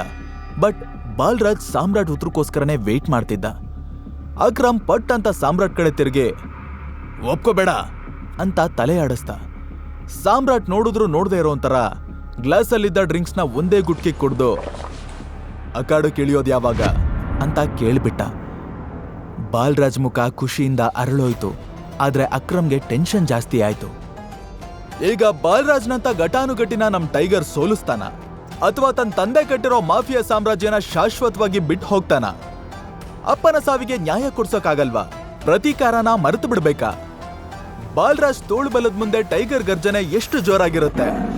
ಈಗ ಬಾಲ್ರಾಜ್ನಂತ ಘಟಾನುಘಟಿನ ನಮ್ ಟೈಗರ್ ಸೋಲಿಸ್ತಾನ ಅಥವಾ ತನ್ನ ತಂದೆ ಕಟ್ಟಿರೋ ಮಾಫಿಯಾ ಸಾಮ್ರಾಜ್ಯನ ಶಾಶ್ವತವಾಗಿ ಬಿಟ್ಟು ಹೋಗ್ತಾನ? ಅಪ್ಪನ ಸಾವಿಗೆ ನ್ಯಾಯ ಕೊಡ್ಸೋಕಾಗಲ್ವಾ? ಪ್ರತೀಕಾರನ ಮರೆತು ಬಿಡ್ಬೇಕಾ? ಬಾಲ್ರಾಜ್ ತೋಳು ಬಲದ ಮುಂದೆ ಟೈಗರ್ ಗರ್ಜನೆ ಎಷ್ಟು ಜೋರಾಗಿರುತ್ತೆ. ಚೈತ್ರಾಲಿಗೆ ಸಾಮ್ರಾಟ್ ಫಸ್ಟ್ ಫ್ಲೋರ್ ಕಡೆ ಹೋಗಿದ್ ನೋಡಿ ಅನುಮಾನ ಇನ್ನೂ ಜಾಸ್ತಿ ಆಯ್ತು. ಯಾವ್ದಕ್ಕೂ ನೋಡ್ಕೊಂಡ್ ಬಂದ್ಬಿಡೋಣ ಅಂತ ಎದ್ದು ಹೊರಟಿದ್ಲು. ಅಷ್ಟರಲ್ಲಿ ಅವಳಿಗೆ ಯಾವ್ದೋ ಕಾಲ್ ಬಂತು. ಈ ಕಡೆ ಸಾಮ್ರಾಟ್ ಅಕ್ರಮ್ ಕ್ಯಾಬಿನ್ಗೆ ಹೋಗಿ VIP ಕಾರ್ಡ್ ತಗೊಂಡ್ ಬಂದ. ಇಲ್ಲಿ ನೋಡಿದ್ರೆ ರಿಸೆಪ್ಷನ್ ಅಲ್ಲೂ ಚೈತ್ರಾಲಿ ಕಾಣಿಸ್ಲೇ ಇಲ್ಲ. ಎಲ್ಲಿ ಹೋಗಿರ್ಬೋದು ಅಂತ ಹುಡ್ಕಿದ್ರೆ ಹೋಟೆಲ್ ಲಾಬಿಲ್ ನಿಂತು ಯಾರ್ದೋ ಜೊತೆ ಫೋನಲ್ಲಿ ಮಾತಾಡ್ತಾ ಇದ್ಲು. ಸಾಮ್ರಾಟ್ ಅವಳ ಕಡೆ ಹೋಗ್ತಿದ್ದಂಗೆ ಅವಳು ಪಟ್ ಅಂತ ಫೋನ್ ಕಟ್ ಮಾಡ್ಬಿಟ್ಲು. ಚೈತ್ರಾಲಿ ಬಿಹೇವಿಯರ್ ಸ್ವಲ್ಪ ವಿಚಿತ್ರವಾಗಿತ್ತು. ಬಟ್ ಸಾಮ್ರಾಟ್ ತನ್ನ ಐಡೆಂಟಿಟಿನ ಮುಚ್ಚಿಡೋ ಯೋಚನೆಯಲ್ಲಿ ಅದನ್ನೆಲ್ಲ ಗಮನಿಸ್ಲಿಲ್ಲ. ಸಾಮ್ರಾಟ್ ಮಾತಾಡೋ ಮುಂಚೆನೆ ಅವಳು ಒಳಗ್ ಹೋಗೋಣ್ವಾ ಅಂತ ಸ್ಮೈಲ್ ಮಾಡ್ಕೊಂಡು ಮುಂದೆ ಬಂದ್ಲು. ಟೇಬಲ್ಗೆ ಹೋಗಿ ಕೂತ್ಕೊಂಡ್ಮೇಲೂ ಸಾಮ್ರಾಟ್ ಅವಳ ಜೊತೆ ಎಷ್ಟು ಬೇಕೋ ಅಷ್ಟೇ ಮಾತಾಡ್ತಾ ಇದ್ದ. ಬಟ್ ಚೈತ್ರಾಲಿ ಮಾತ್ರ ಅವನನ್ನೇ ಕಂಟಿನ್ಯೂಸ್ ಆಗಿ ಗುರಾಯಿಸ್ತಾ, ಏನಾಯ್ತು, ಎಲ್ಲ ಓಕೆ ಅಲ್ವಾ? ಯಾ ಆಲ್ ಗುಡ್. ಹಾ, ಕೇಳೋದ್ ಮರ್ತೆ, ನೀನ್ ಇಲ್ಲೇನ ಕೆಲಸ ಮಾಡೋದು? ಆಗ್ಲೇ ಎಲ್ಲಿಗೆ ಹೋಗಿದ್ದೆ? ಸಾಮ್ರಾಟ್ ಬೇಕು ಅಂತಾನೆ ಮಾತ್ ಮರೆಸ್ತಾ, ನನಗೂ ತುಂಬಾ ಹಸ್ವಾಗ್ತಿದೆ, ಏನಾದ್ರೂ ಆರ್ಡರ್ ಮಾಡೋಣವಾ ಅಂದ. ಅವನು ಮಾತ್ ಮರೆಸ್ತಿರೋದು ಅವಳಿಗೆ ಚೆನ್ನಾಗಿ ಗೊತ್ತಾಯ್ತು. ಸಾಮ್ರಾಟ್, ನನ್ನಿಂದ ಏನಾದ್ರೂ ಹೈಡ್ ಮಾಡೋದಕ್ಕೆ ಟ್ರೈ ಮಾಡ್ತಿದ್ಯಾ ಅಂತ ಕೇಳೇ ಬಿಟ್ಲು. ಹೈಡ? ಚೇಚೆ, ಹಾಗೆಲ್ಲ ಏನೂ ಇಲ್ಲ. ಫಸ್ಟ್ ನಾವ್ ಇಲ್ಲಿಗೆ ಬಂದಿರೋ ಕೆಲಸ ಮುಗಿಸೋಣ, ನಿನ್ಗೇನ್ ಬೇಕೋ ಆರ್ಡರ್ ಮಾಡು ಅಂತ ಹೇಳಿ ವೇಟರ್ ಕಡೆ ನೋಡ್ದ. ಚೈತ್ರಾಲಿ ತನಗ್ ಬೇಕಾದನ್ನೆಲ್ಲ ಆರ್ಡರ್ ಮಾಡಿ ಮತ್ತೆ ಸಾಮ್ರಾಟ್ ಕಡೆ ತಿರುಗಿದ್ಲು. ಆಗ್ಲೇ ನಾನು ಏನ್ ಕೇಳ್ತಾ ಇದ್ದೆ? ನಿನ್ ಕೆಲ್ಸದ ಬಗ್ಗೆ. ಏನ್ ಕೆಲ್ಸ ಮಾಡ್ತೀಯ ನೀನು? ಸಾಮ್ರಾಟ್ ಮನ್ಸಲ್ಲೇ, ಓಹ್, ಬೆನ್ನಗ್ ಬಿದ್ದು ಬೇತಾಳು ತರ ಕಾಡ್ತಾ ಇದ್ದಾಳೆ, ನಿಜ ಹೇಳೋವರೆಗೂ ಪ್ರಾಣ ಹಿಂಡೋದ್ ಬಿಡಲ್ಲ ಹೇಳು ಅಂತ ಬೈಕೊಂಡು, ನಾನು AK ಪ್ರೈವೇಟ್ ಲಿಮಿಟೆಡ್ನಲ್ಲಿ ಒಂದು ಸಣ್ಣ ಕೆಲಸ ಮಾಡ್ತಾ ಇದ್ದೀನಿ. AK ಪ್ರೈವೇಟ್ ಲಿಮಿಟೆಡ್ಡಾ? ಅದು ಅಕ್ರಮ್ ಸರ್ ಕಂಪ್ನಿ ಅಲ್ವಾ? ಸಾಮ್ರಾಟ್ ಹೌದು ಅಂತ ತಲೆ ಆಡಿಸ್ತಾ. ಆದ್ರೂ ಅವಳ ಇನ್ವೆಸ್ಟಿಗೇಷನ್ ಅಲ್ಲಿಗೆ ಸ್ಟಾಪ್ ಆಗ್ಲಿಲ್ಲ. ಮತ್ತಿನ್ನೇನೋ ಕೇಳೋದಕ್ಕೆ ಹೊರಟ್ಲು. ಅಷ್ಟರಲ್ಲಿ ಅವಳ ಪಕ್ಕ ಹ್ಯಾಂಡ್ಸಮ್ ಅಂಡ್ ರಿಚ್ ಹುಡುಗ ಒಬ್ಬ ಬಂದ್ ನಿಂತ. ಹಲೋ ಗಾರ್ಜಿಯಸ್ ಅಂತ ಹ್ಯಾಂಡ್ ಶೇಕ್ ಮಾಡೋದಕ್ಕೆ ಮುಂದಾದ. ಚೈತ್ರಾಲಿ ಮೇಲಿಂದ ಕೆಳಗ್ವರೆಗೂ ಒಂದ್ಸಲ ಗುರಾಯಿಸಿ ಮುಖ ತಿರುಗಿಸಿದ್ಲು. ಅವನು ದರ್ಪದಲ್ಲಿ, ನಾನು ತುಂಬಾ ಬ್ಯೂಟಿಫುಲ್ ಆಗಿದ್ಯಾ ಬೇಬ್. ಆಕ್ಚುಲಿ ನಾನು ಇವತ್ತು ತುಂಬಾ ಬ್ಯುಸಿ ಇದ್ದೀನಿ, ಆದ್ರೂ ನೀನ್ ನೋಡಿದ್ಮೇಲೆ ನಿನ್ನ ಹತ್ರ ಬರ್ದೇ ಇರೋದಕ್ಕಾಗ್ಲಿಲ್ಲ. ಎಂತ ಬ್ಯೂಟಿಫುಲ್ ಫ್ಲವರ್ ನೋಡಿ ದುಂಬಿ ಹಾಗೆ ಹೋಗಕ್ಕಾಗತ್ತಾ? ಮಕರಂದ ಹೀರ್ಲೇಬೇಕಲ್ವಾ? ಸೊ ಇವತ್ತು ನಾನೇ ನಿನಗೆ ಟ್ರೀಟ್ ಕೊಡಿಸ್ತೀನಿ ಅಂತ ಹೇಳಿ ಚೇರ್ ಎಳ್ಕೊಂಡು ಅವಳು ಪಕ್ಕದಲ್ಲೇ ಕೂತ್ಬಿಟ್ಟ. ಅವನು ಮುಖದಲ್ಲಿರೋ ಕೆಟ್ಟ ಸ್ಮೈಲ್ ನೋಡಿದ್ರೇನೆ ಅವ್ನ ಬ್ಯಾಡ್ ಇಂಟೆನ್ಷನ್ ಏನು ಅನ್ನೋದು ಚೈತ್ರಾಲಿ ಮತ್ತೆ ಸಾಮ್ರಾಟ್ ಇಬ್ರಿಗೂ ಕ್ಲಿಯರ್ ಆಗಿ ಅರ್ಥ ಆಯ್ತು. ಆದ್ರೂ ಸುಮ್ಮನೆ ಗಲಾಟೆ ಬೇಡ, ಸ್ಮೂತ್ ಆಗಿ ಹ್ಯಾಂಡಲ್ ಮಾಡೋಣ ಅನ್ಕೊಂಡು ಸಾಮ್ರಾಟ್, ಲುಕ್ ಮಿಸ್ಟರ್, ನಾವಿಬ್ರು ಆಲ್ರೆಡಿ ಡೇಟ್ ಮಾಡ್ತಾ ಇದೀವಿ, ಡೋಂಟ್ ಡಿಸ್ಟರ್ಬ್ ಅಸ್ ಪ್ಲೀಸ್ ಅಂತ ಬಾಗ್ಲಿ ಕಡೆ ಕೈ ತೋರಿಸ್ತಾ. ವಾಟ್, ಡೇಟ್ ಮಾಡ್ತಿದ್ದೀರಾ? ನಿನ್ನನ್ನು ನೋಡಿದ್ರೆ ಇವಳು ಕಾರ್ ಡ್ರೈವರ್ ಥರ ಕಾಣಿಸ್ತಿದ್ಯಾ. ಹೋಗ್ಲಿ ಬಿಡು, ಬಟ್ ಇವತ್ತಿಂದ ನಾನು ಇವಳ ಜೊತೆ ಡೇಟ್ ಮಾಡ್ತೀನಿ. ಒಳ್ಳೆ ಮಾತಲ್ಲಿ ನೀನು ಇಲ್ಲಿಂದ ಜಾಗ ಖಾಲಿ ಮಾಡ್ಬಿಡು. ಸಾಮ್ರಾಟ್ ಮುಷ್ಟಿ ಬಿಗೆ ಆಯ್ತು. ಎತ್ತಿ ಅವನ ಮುಖಕ್ಕೆ ಒಂದು ಕೊಡೋಣ ಅನ್ಕೊಂಡ, ಆದ್ರೂ ತಾಳ್ಮೆ ತಗೊಂಡು ಇನ್ನು ಎಷ್ಟು ಮಾತಾಡ್ತಾನೋ ಮಾತಾಡ್ಲಿ ಅಂತ ಸುಮ್ನಾದ. ಆ ಹುಡುಗ ಚೈತ್ರಾಳಿ ಲಿಪ್ಸ್ನ ನೋಡ್ತಾ, ಒಳ್ಳೆ ರಸಗುಲ್ಲ ತರ ಇದ್ಯಾ, ರಿಚ್ ಫ್ಯಾಮಿಲಿ ಬ್ಯಾಕ್ ಗ್ರೌಂಡ್ ಇರೋ ತರಾನೂ ಕಾಣಿಸ್ತಿದೆ. ಅಂತದ್ರಲ್ಲಿ ನಿನಗೇನು ಬಂದಿರೋದು ದರಿದ್ರ? ಹೋಗಿ ಹೋಗಿ ಇಂಥ ಲೋ ಕ್ಲಾಸ್ ಹುಡುಗನ ಜೊತೆ ಡೇಟ್ ಮಾಡ್ತಿದ್ಯಲ್ಲ, ಸ್ಟ್ಯಾಂಡರ್ಡ್ ತಕ್ಕಂಗ್ ಚಾಯ್ಸ್ ಮಾಡ್ಬೇಕು ಅಂತ ಸರ್ಕ್ಯಾಸ್ಟಿಕ್ ಆಗಿ ಹೇಳ್ತಾ ಸಾಮ್ರಾಟ್ನ ಕೀಳಾಗಿ ನೋಡ್ದ. ಈಗ ಸಾಮ್ರಾಟ್ಗೆ ತಡ್ಕೊಳ್ಳೋದಕ್ಕಾಗ್ದೆ ಜೋರಾಗಿ ಟೇಬಲ್ ಕುಟ್ಟಿ, ಅತಿಯಾಗಿ ಮಾತಾಡ್ತಾ ಇದ್ಯಾ, ಮರ್ಯಾದೆಯಿಂದ ಬಾಯಿ ಮುಚ್ಕೊಂಡು ಹೋದ್ರೆ ನಿನ್ಗೆ ಒಳ್ಳೇದು ಅಂತ ಗುಡುಗ್ದ. ಆದ್ರೂ ಅವನು ಸಾಮ್ರಾಟ್ ಮಾತಿಗೆ ಕೇರೆ ಮಾಡ್ದೆ ಚೈತ್ರಾಳಿನೇ ನೋಡ್ತಾ, you come with me baby, ನಿಜವಾದ ಖುಷಿ ಏನು ಅಂತ ನಾನ್ ತೋರಿಸ್ತೀನಿ. ನೀನ್ ಈ ತರ ಲೋ ಕ್ಲಾಸ್ ಬಾಯ್ಸ್ ಜೊತೆ ಎಲ್ಲ ಓಡಾಡಬಾರ್ದು, ಇಂಥವ್ರಿಗೆಲ್ಲ ಕೂಲಾಗೋತ್ರ ಏನೂ ಇರಲ್ಲ, ಹೊಡ್ಸಿರೋ ಅಪ್ಪ ಯಾರು ಅಂತಾನೂ ಗೊತ್ತಿರಲ್ಲ ಅಂದ್ಬಿಟ್ಟ. ಅಪ್ಪನ್ ವಿಚಾರ ಬರ್ತಿದ್ದಂಗೆ ಸಾಮ್ರಾಟ್ ಕಿರಳಿರೋ ಸಿಂಹ ಆಗೋದ. ಇವ್ರ ರಾಸ್ಕಲ್ ಅಂತ ಕಿರಿಸ್ತಾ ಆ ಹುಡುಗನ್ ಕತ್ ಹಿಡ್ದು ಒಂದೇ ಕೈಯಲ್ಲಿ ನಾಯಿ ಮರಿನ ಎತ್ತೋ ತರ ಮೇಲೆತ್ಬಿಟ್ಟ. ಸಾಮ್ರಾಟ್ ಉಗ್ರ ರೂಪ ನೋಡಿ ಚೈತ್ರಾಲಿ ನಿಂತಲ್ಲೇ ನಡ್ಗೋದ್ಲು. ತಕ್ಷಣ ಅಕ್ಕಪಕ್ಕದವರೆಲ್ಲ, ಹೇಯ್, ಏನ್ ನಡೀತಾ ಇದೆ ಇಲ್ಲಿ? ಯಾಕೆ ಅವ್ನಿಗೆ ಹೊಡಿತಾ ಇದ್ಯಾ? ಸತ್ಕಿತ್ ಹೋಗ್ಬಿಟ್ಟ ಅವನು ಬಿಡೋ ಅಂತ ಚೀರಾಡೋದಕ್ಕೆ ಶುರು ಮಾಡಿದ್ರು. ಅವನು ಮಾತ್ರ ಯಾರ ಮಾತ್ಗೂ ತಲೆ ಕೆಡಿಸ್ಕೊಳ್ಳೇ ಇಲ್ಲ. ಆ ಹುಡುಗನ ಮುಖಕ್ಕೆ ಸರಿಯಾಗಿ ಒಂದು ಪಂಚ್ ಕೊಟ್ಟು, ಆಗ್ಲೇ ಏನ್ ಬೊಗಳ್ದೆ? ಹೊಡ್ಸಿದಪ್ಪ ಯಾರು ಅಂತ ಗೊತ್ತಿಲ್ಲ ಅಂತನ? ನಮ್ಮಪ್ಪ ಯಾರು ಅಂತ ಗೊತ್ತಾದ್ರೆ ನಿನ್ ಉಸಿರೇ ನಿಂತೋಗುತ್ತೆ. ನನ್ನ ಮಗನೇ ಸಾಯಿಸ್ಬಿಡ್ತೀನಿ ನಿನ್ನನ್ನ ಅಂತ ಒಂದಾದ್ಮೇಲೆ ಒಂದು ಕಜ್ಜಾಯ ಕೊಡ್ತಾನೆ ಇದ್ದ. ಇಷ್ಟೊತ್ತು ಆಟಿಟ್ಯೂಡ್ ತೋರಿಸ್ತಿದ್ದ ಆ ಹುಡುಗನ ಬಾಯಿಂದ ಒಂದೇ ಒಂದು ಪದಾನೂ ಆಚೆ ಬರಲಿಲ್ಲ. ಅವನ ಕಣ್ಣಲ್ಲಿ ಭಯ ಬಿಟ್ಟು ಇನ್ಯಾವುದಕ್ಕೂ ಜಾಗ ಇರಲಿಲ್ಲ. ಬಾಯಿಂದ ರಕ್ತ ಚಿಲ್ ಅಂತ ಚಿಮ್ಮಿ ಅವನು ವೈಟ್ ಶರ್ಟ್ ಎಲ್ಲ ರೆಡ್ ಕಲರ್ ಆಗೋಯ್ತು. ಆದ್ರೂ ಸಾಮ್ರಾಟ್ ಬಿಡ್ಲಿಲ್ಲ. ಅಲ್ಲಿರೋ ಟೇಬಲ್ ಚೂರ್ ಚೂರ್ ಆಗೋವರೆಗೂ ಅವನ ತಲೆನ ಚೆಚ್ತಾನೆ ಇದ್ದ. ಅದು ನೋಡಿ ಚೈತ್ರಾಲಿಗೂ ಎದೆ ಜಲ್ಲಂತು. ಅಷ್ಟರಲ್ಲಿ ಜನಗಳ ಗುಂಪಿಂದ ಏಯ್ ಬಿಟ್ಬಿಡ ಅವನನ್ನ, ಸತ್ ಹೋಗ್ತಾನವನು ಅಂತ ಯಾರೋ ಕಿರುಚ್ಕೊಂಡ್ರು. ಆಗ್ಲೇ ಸಾಮ್ರಾಟ್ಗೆ ತಾನ್ ತಾಳ್ಮೆ ಕಳ್ಕೊಂಡು ಹಿಗ್ಗ ಮುಗ್ಗ ಚಚ್ಚುತ್ತಾ ಇದ್ದೀನಿ ಅಂತ ಫ್ಲಾಶ್ ಆಯ್ತು. ಏಯ್ ಬಿಟ್ಬಿಡ ಅವನನ್ನ, ಸತ್ ಹೋಗ್ತಾನವನು ಅಂತ ಯಾರೋ ಕಿರುಚ್ಕೊಂಡ್ರು. ಆಗ್ಲೇ ಸಾಮ್ರಾಟ್ಗೆ ತಾನ್ ತಾಳ್ಮೆ ಕಳ್ಕೊಂಡು ಹಿಗ್ಗ ಮುಗ್ಗ ಚಚ್ಚುತ್ತಾ ಇದ್ದೀನಿ ಅಂತ ಫ್ಲಾಶ್ ಆಯ್ತು. ಅಷ್ಟ್ರಲ್ಲಾಗ್ಲೇ ಆ ಹುಡುಗನ್ ಮುಖ ಮೂತಿ ಬ್ಲಾಸ್ಟ್ ಆಗೋ ರೇಂಜಿಗೆ ಹೊಡೆದ್ಬಿಟ್ಟಿದ್ದ. ಸಾಮ್ರಾಟ್ ಅವನನ್ನ ಅಲ್ಲೇ ಕೆಳಗ್ ಬಿಸಾಕಿ ಕೈ ಕೊಡುತ್ತಾ ಪಕ್ಕಕ್ಕೆ ಬಂದ. ಅಷ್ಟ್ರಲ್ಲಿ ಅವನ್ ಭುಜದ ಮೇಲೆ ಒಂದು ಕೈ ಬಿತ್ತು. ತಿರುಗ್ ನೋಡಿದ್ರೆ ಮತ್ತದೇ ಹುಡುಗ ಹಲ್ ಕಡಿತಾ ನಿಂತಿದ್ದ. ಅವನು ಸಾಮ್ರಾಟ್ ಮುಖಕ್ಕೆ ಪಂಚ್ ಮಾಡೋ ಅಷ್ಟ್ರಲ್ಲಿ ಸಾಮ್ರಾಟ್ ಅವನ್ ಮೊಣಕಾಲ್ಗೆ ಜಾಡ್ಸ್ ಒದ್ದ. ನೆಕ್ಸ್ಟ್ ಸೆಕೆಂಡೇ ಆ ಹುಡುಗ ಕೆಳಗ್ ಬಿದ್ದ. ಆಕ್ಚುಲಿ ಇದನ್ನೆಲ್ಲ ಅಲ್ಲಿದ್ದವರು ಫೋಟೋ ತಗೋತಿದ್ರು, ಕೆಲವರು ವಿಡಿಯೋನೂ ಮಾಡ್ಕೋತಿದ್ರು. ಸಾಮ್ರಾಟ್ಗೆ ಇವ್ರನ್ನೆಲ್ಲ ನೋಡಿ ವಿಚಿತ್ರ ಅನ್ನಿಸ್ತು. ಜಗಳ ನಿಲ್ಸೋದ್ ಬಿಟ್ಟು ವಿಡಿಯೋ ಮಾಡ್ಕೋತಿದಾರಲ್ಲ ಅಂತ. ಅದೇ ಸಮಯಕ್ಕೆ ಹಿಂದೆಯಿಂದ ಇಲ್ಲೇನಾಗ್ತಿದೆ, ಇದೇನ್ ಮೀನ್ ಮಾರ್ಕೆಟ್ ಅನ್ಕೊಂಡಿದ್ದೀರಾ? ಹಾ, ಇದು ಹೋಟೆಲ್ ಅನ್ನೋ ಕಾಮನ್ ಸೆನ್ಸ್ ಯಾರಿಗೂ ಇಲ್ವಾ ಅಂತ ಆ ಹೋಟೆಲ್ ಮ್ಯಾನೇಜರ್ ಕೂಕೊಂಡ್ ಅಲ್ಲಿಗೆ ಬಂದ. ಅಲ್ಲಿರೋ ಟೇಬಲ್ಲು ಚೇರು ಎಲ್ಲ ಚೆಲ್ಲಾಪಿಲ್ಲಿಯಾಗಿ ಬಿದ್ದಿರೋದನ್ನ ನೋಡಿ ಮ್ಯಾನೇಜರ್ಗೆ ಹುಚ್ಚಿಡ್ದಂಗಾಯ್ತು. ಸಾಮ್ರಾಟ್ ಏನೋ ಎಕ್ಸ್ಪ್ಲೈನ್ ಮಾಡೋದಕ್ಕೆ ಹೋದ. ಅಷ್ಟರಲ್ಲಿ ಒದೆ ತಿಂದಿರೋ ಆ ಹುಡುಗ ತೆವಳ್ಕೊಂಡ್ ಬಂದು ಅಳ್ತಾ ಡ್ರಾಮಾ ಶುರು ಮಾಡ್ದ. ಸರ್ ನೋಡಿ, ಇವನನ್ನ ನಾಯಿಗೆ ಹೊಡೆದಂಗೆ ಹೊಡೆದಿದ್ದಾನೆ. ಮೂಗಲ್ ರಕ್ತ ನಿಲ್ತಾನೆ ಇಲ್ಲ, ಒಂದು ಹಲ್ಲು ಮುರಿದೋಗಿದೆ, ಕೈ ಮೇಲೆ ತದಕ್ಕಾಗ್ತಾ ಇಲ್ಲ, ತಲೆ ಎಲ್ಲ ದಿಮ್ ಅಂತ ಇದೆ. ಹೀಗೆ ಕಂಪ್ಲೇಂಟ್ ಮೇಲೆ ಕಂಪ್ಲೇಂಟ್ ಹೇಳ್ದ. ಆಗ ಮ್ಯಾನೇಜರ್ ಕೂಡ ಅಲ್ಲಿದ್ದವ್ರ ತರಾನೇ ಸಾಮ್ರಾಟೆ ಏನೋ ದೊಡ್ಡ ತಪ್ಪು ಮಾಡಿದಾನೆ ಅನ್ನೋ ತರ ಲುಕ್ ಕೊಡ್ತಾ, ನಿನಗ್ ತಲೆ ಕೆಟ್ಟಿದ್ಯಾ? ಪಾಪ ಮೂಳೆ ಮುರಿಯೋ ತರ ಹೊಡೆದಿದ್ಯಲ್ಲೋ, ಇವ್ರು ನಮ್ VIP ಕಸ್ಟಮರ್, ಅವ್ರ ಮೇಲೆ ಕೈ ಎತ್ತೋದಕ್ಕೆ ಎಷ್ಟೋ ಧೈರ್ಯ ನಿನ್ಗೆ? ತಪ್ಪು ಮಾಡ್ದವ್ರಿಗೆ ಹೊಡಿದೆ ಏನ್ ಮುತ್ ಕೊಡೋದಕ್ಕಾಗತ್ತಾ? ನಮ್ ಪಾಡಿಗೆ ನಾವು ಕೂತಿದ್ರೆ ಬಂದು ಕೆಟ್ಟಾಗಿ ಮಾತಾಡ್ತಾನೆ. ಹಾಳಾಗೋಗ್ಲಿ ಅಂತ ಸುಮ್ಮನಿದ್ರೆ ಅಪ್ಪನವರೆಗೂ ಹೋಗ್ತಾನೆ. ಇವತ್ತು ಇವನ್ ಗ್ರಾಚಾರ ಚೆನ್ನಾಗಿದೆ, ಉಸಿರಾಡೋದಕ್ ಬಿಟ್ಟಿದ್ದೀನಿ. ಎಲ್ಲೋ ಅಂದಿದ್ರೆ ಕೋಳಿ ಕತ್ ಮುರಿದಂಗ್ ಮುರಿದ್ ಬಿಡ್ತಿದ್ದೆ. ಸಾಕು, ಇಂಥ ಓವರ್ ಡೈಲಾಗ್ ಸಿನಿಮಾದಲ್ಲಿ ಮಾತ್ರ ಚೆನ್ನಾಗಿರುತ್ತೆ. ಏನೇ ಆದ್ರೂ ಫಸ್ಟ್ ಕೈ ಮಾಡಿದ್ ನೀನೆ. ಸೊ ಇವನ ಹತ್ರ ಸಾರಿ ಕೇಳು, ಸುಮ್ನೆ ದೊಡ್ಡ ಜನನ್ ಎದುರು ಹಾಕೋಬೇಡ. ನಾನ್ ಕೈ ಎತ್ತೋ ತರ ಮಾಡಿದ್ದು ಅವನು, ಹಾಗಾಗಿ ಅವನೇ ನನ್ನ ಕಾಲಿಗೆ ಬಿದ್ದು ಸಾರಿ ಕೇಳಬೇಕು. ಕೂಡ್ಲೆ ಆ ಹುಡುಗ ಎದೆ ಉಬ್ಬಿಸ್ಕೊಂಡು ಎದ್ ನಿಂತ. ಹೇಯ್, ಮರ್ಯಾದೆಯಿಂದ ನನ್ನ ಕಾಲು ಹಿಡ್ಕೊಂಡು ಕ್ಷಮೆ ಕೇಳು, ಇಲ್ಲಾಂದ್ರೆ ನಿನ್ಗೊಂದು ಹೆಜ್ಜೆನೂ ಆಚೆ ಹೋಗೋದಕ್ಕೆ ಬಿಡಲ್ಲ. ನಾನು ಯಾರು, ನನ್ನ ಫ್ಯಾಮಿಲಿ ಬ್ಯಾಕ್ಗ್ರೌಂಡ್ ಏನು ಅಂತ ನಿನ್ಗಿನ್ನೂ ಗೊತ್ತಿಲ್ಲ. ಅಷ್ಟರಲ್ಲಿ ಚೈತ್ರಾಲಿ ಮಧ್ಯೆ ಬಂದು, ನೋಡಿ ರಿಯಾಲಿಟಿ ಏನು ಅಂತ ನಾನು ಹೇಳ್ತೀನಿ. ಇಲ್ಲಿ ತಪ್ಪು ಸಾಮ್ರಾಟ್ತಲ್ಲ, ಈ ಅವಿವೇಕಿದು. ನಾವಿಬ್ರು ಲಂಚ್ಗೆ ಬಂದಿದ್ವಿ. ಆಗ ಇವ್ನು ನನ್ನ ಹತ್ರ ಬಂದು ಕೆಟ್ಟಾಗಿ ಮಾತಾಡ್ದ. ಸಾಮ್ರಾಟಿಗೆ ಕೋಪ ಬಂದು ಸರಿಯಾಗಿ ತದಗ್ತ ಅಂತ ಇರೋ ಸತ್ಯನೆಲ್ಲ ಹೇಳಿದ್ಲು. ಮ್ಯಾನೇಜರ್ ಆ ಹುಡುಗನ ಕಡೆ ತಿರುಗಿ ಸಾಫ್ಟ್ ಆಗಿ, ತಿಳುವಳಿಕೆ ಇರೋ ಥರ ಕಾಣಿಸ್ತೀಯ, ಆದ್ರೂ ಯಾಕೆ ಹೀಗೆ ನಡ್ಕೊಂಡೆ ಅಂತ ಕೇಳ್ದ. ಅವನ್ ಏನೂ ಮಾತಾಡ್ದೆ ತಲೆ ತಗ್ಗಿಸ್ತಾ. ಆದ್ರೆ ನಿಜ ಗೊತ್ತಾದ್ಮೇಲೂ ಮ್ಯಾನೇಜರ್ ಸಾಮ್ರಾಟ್ ಪರ ಮಾತಾಡ್ಲಿಲ್ಲ. ಬಟನ್ ಕಿತ್ತಿರೋ ಅವ್ನ ಶರ್ಟು, ಸವ್ದಿರೋ ಸ್ಲಿಪ್ಪರ್ ನೋಡಿ, ಕಾರಣ ಏನೇ ಇರಲಿ ಮೇಡಮ್, ಇವನು ಕೈ ಮಾಡಿದ ತಪ್ಪೆ, ಹಾಗಾಗಿ ಕ್ಷಮೆ ಕೇಳಲೇಬೇಕು ಅಂತ ಹೇಳ್ದ. ಮ್ಯಾನೇಜರ್ ಹಾಗೆ ಮಾತಾಡೋದಕ್ಕೆ ಏನ್ ಕಾರಣ ಅನ್ನೋದು ಸಾಮ್ರಾಟಿಗೆ ಗೊತ್ತಾಯ್ತು. ಅವನು ಬೇರೆ ದಾರಿ ಇಲ್ಲದೆ ಜೇಬಿಂದ ಅಕ್ರಮ್ ಕೊಟ್ಟಿದ್ದ ಕಾರ್ಡ್ನ ತೆಗೆದು ಅವನಿಗೆ ಕೊಟ್ಟು, ಈ ಕಾರ್ಡ್ ನಾನು ಕೊಟ್ಟಿದ್ ಯಾರು ಅಂತ ಅದ್ರ ಮೇಲೆ ಹೆಸರಿದೆ ನೋಡಿ, ಆಮೇಲೆ ನಾನು ಕ್ಷಮೆ ಕೇಳಬೇಕೋ ಬೇಡವೋ ಅಂತ ಡಿಸೈಡ್ ಮಾಡಿ. ಆ ಕಾರ್ಡಲ್ಲಿ ಅಕ್ರಮ್ ಹೆಸರಿರೋದು ನೋಡಿ ಮ್ಯಾನೇಜರ್ ಬೈದಲ್ಲಿ ಬೆವ್ರು ಹೋದ. ಹಾರ್ಟ್ ಬಿಟ್ ಬುಲೆಟ್ ಟ್ರೈನ್ ತರ ಫಾಸ್ಟ್ ಆಯ್ತು. ಒಂದು ಸಲ ಕಾರ್ಡ್ನ, ಮತ್ತೊಂದ್ಸಲ ಸಾಮ್ರಾಟ್ನ ನೋಡ್ತಾ ಲಕ್ವಾ ಹೊಡೆದಿರೋ ತರ ನಿಂತ್ಬಿಟ್ಟ. ಅಕ್ರಮ್ ಕಾರ್ಡ್ ಇದೆ ಅಂದ್ರೆ ಸಾಮ್ರಾಟ್ ಎಷ್ಟು ಸ್ಪೆಷಲ್ ಅಂತ ಆಗ ಅವನ್ಗೆ ಅರ್ಥ ಆಯ್ತು. ಈ ವಿಷಯ ಅಕ್ರಮ್ವರೆಗೂ ಹೋದ್ರೆ ಖಂಡಿತ ನಮ್ ಕೆಲಸ ಉಳಿಯಲ್ಲ ಅಂತ ಕೂಡ್ಲೆ ವರ್ಷನ ಚೇಂಜ್ ಮಾಡ್ದ.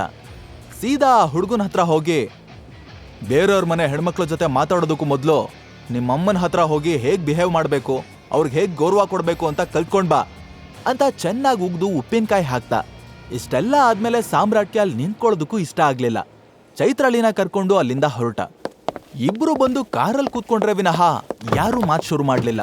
ಇಷ್ಟೆಲ್ಲ ಆದ್ಮೇಲೆ ಚೈತ್ರಾಲಿ ಮನ್ಸಲ್ಲಿ ಏನು ಓಡ್ತಿದೆ ಅಂತ ಸಾಮ್ರಾಟ್ಗೆ ತಿಳ್ಕೋಬೇಕು ಅನ್ನಿಸ್ತು. ಬಟ್ ಕೇಳಿದ್ರೆ ತನ್ನ ಮೇಲೆ ಅನುಮಾನ ಇನ್ನೂ ಜಾಸ್ತಿ ಆಗುತ್ತೆ ಅಂತ ಅನ್ಕೊಂಡು ಅವನು ಸುಮ್ಮನಾದ. ಇನ್ಫ್ಯಾಕ್ಟ್ ಅವನ ಐಡೆಂಟಿಟಿ ಬಗ್ಗೆ ತಿಳ್ಕೊಳ್ಳೋದಕ್ಕೆ ಚೈತ್ರಾಲಿ ತುಂಬಾನೇ ಟ್ರೈ ಮಾಡ್ತಿದ್ಲು. ಅವಳಿಗೆ ಒಂದು ಚಿಕ್ಕ ಕ್ಲೂ ಸಿಕ್ಕಿದ್ರು ಕಂಡು ಹಿಡಿದೇ ಬಿಡ್ತಿರ್ಲಿಲ್ಲ. ಇವರು ಲಂಚ್ಗೆ ಅಂತ ಬಂದಿದ್ರು. ಈಗ ಹಾಗೆ ಹೋಗೋ ಹಾಗಾಯ್ತು. ಸಾಮ್ರಾಟ್ಗೆ ಬೇರೆ ತುಂಬಾನೇ ಹಸ್ವಾಗಿತ್ತು. ಆದ್ರೂ ಊಟದ ಬಗ್ಗೆ ಅವನು ಮಾತಾಡೋದಕ್ಕೆ ಹೋಗ್ಲಿಲ್ಲ. ಅವನ್ಗೆ ಹಸ್ಕೊಂಡಿದ್ದು ಅಭ್ಯಾಸ ಆಗೋಗಿತ್ತು. ಚಿಕ್ಕ ವಯಸ್ಸಿಂದಾನು ಅವನ್ಗೆ 2 ಹೊತ್ತು ತಿನ್ನೋದಕ್ಕೆ ಸಿಕ್ತಿದ್ದಿದ್ದೇ ಹೆಚ್ಚು. ಎಷ್ಟೋ ರಾತ್ರಿ ಬರೀ ನೀರ್ ಕುಡ್ದೆ ಮಲಗ್ತಿದ್ದ. ಈ ಕಡೆ ಚೈತ್ರಾಲಿ ಅವನನ್ನೇ ಪದೇ ಪದೇ ನೋಡ್ತಿದ್ಲು. ಕೊನೆಗೆ ಅವಳಿಗೆ ತಡ್ಕೊಳ್ಳೋದಕ್ಕಾಗ್ದೆ ಆರ್ ಯು ಓಕೆ ಅಂತ ಕೇಳಿದ್ಲು.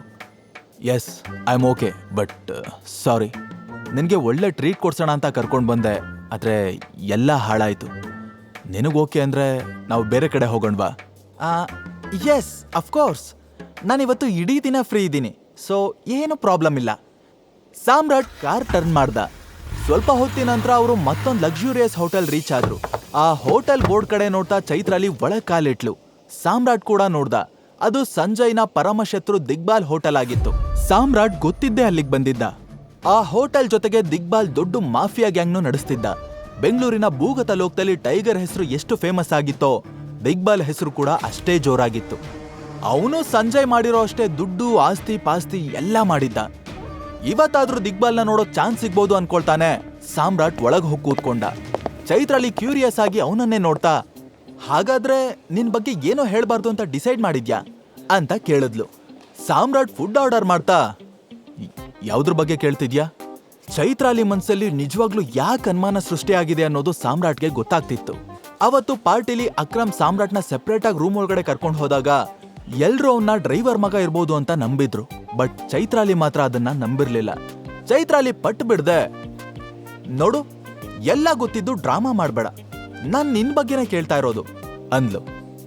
ನನ್ ಬಗ್ಗೆನಾ? ನನ್ನ ಬಗ್ಗೆ ಹೇಳ್ಕೊಳ್ಳೋವಂಥದ್ದೇನಿದೆ, ಅಂತ ಸ್ಪೆಷಲ್ ವ್ಯಕ್ತಿ ಏನಲ್ಲ ನಾನು. ಸಾಮ್ರಾಟ್ ಬೇಕು ಅಂತಾನೆ ಚೈತ್ರಾಲಿ ಮಾತಿಂದ ಎಸ್ಕೇಪ್ ಆಗೋದಕ್ಕೆ ಟ್ರೈ ಮಾಡ್ತಿದ್ದ.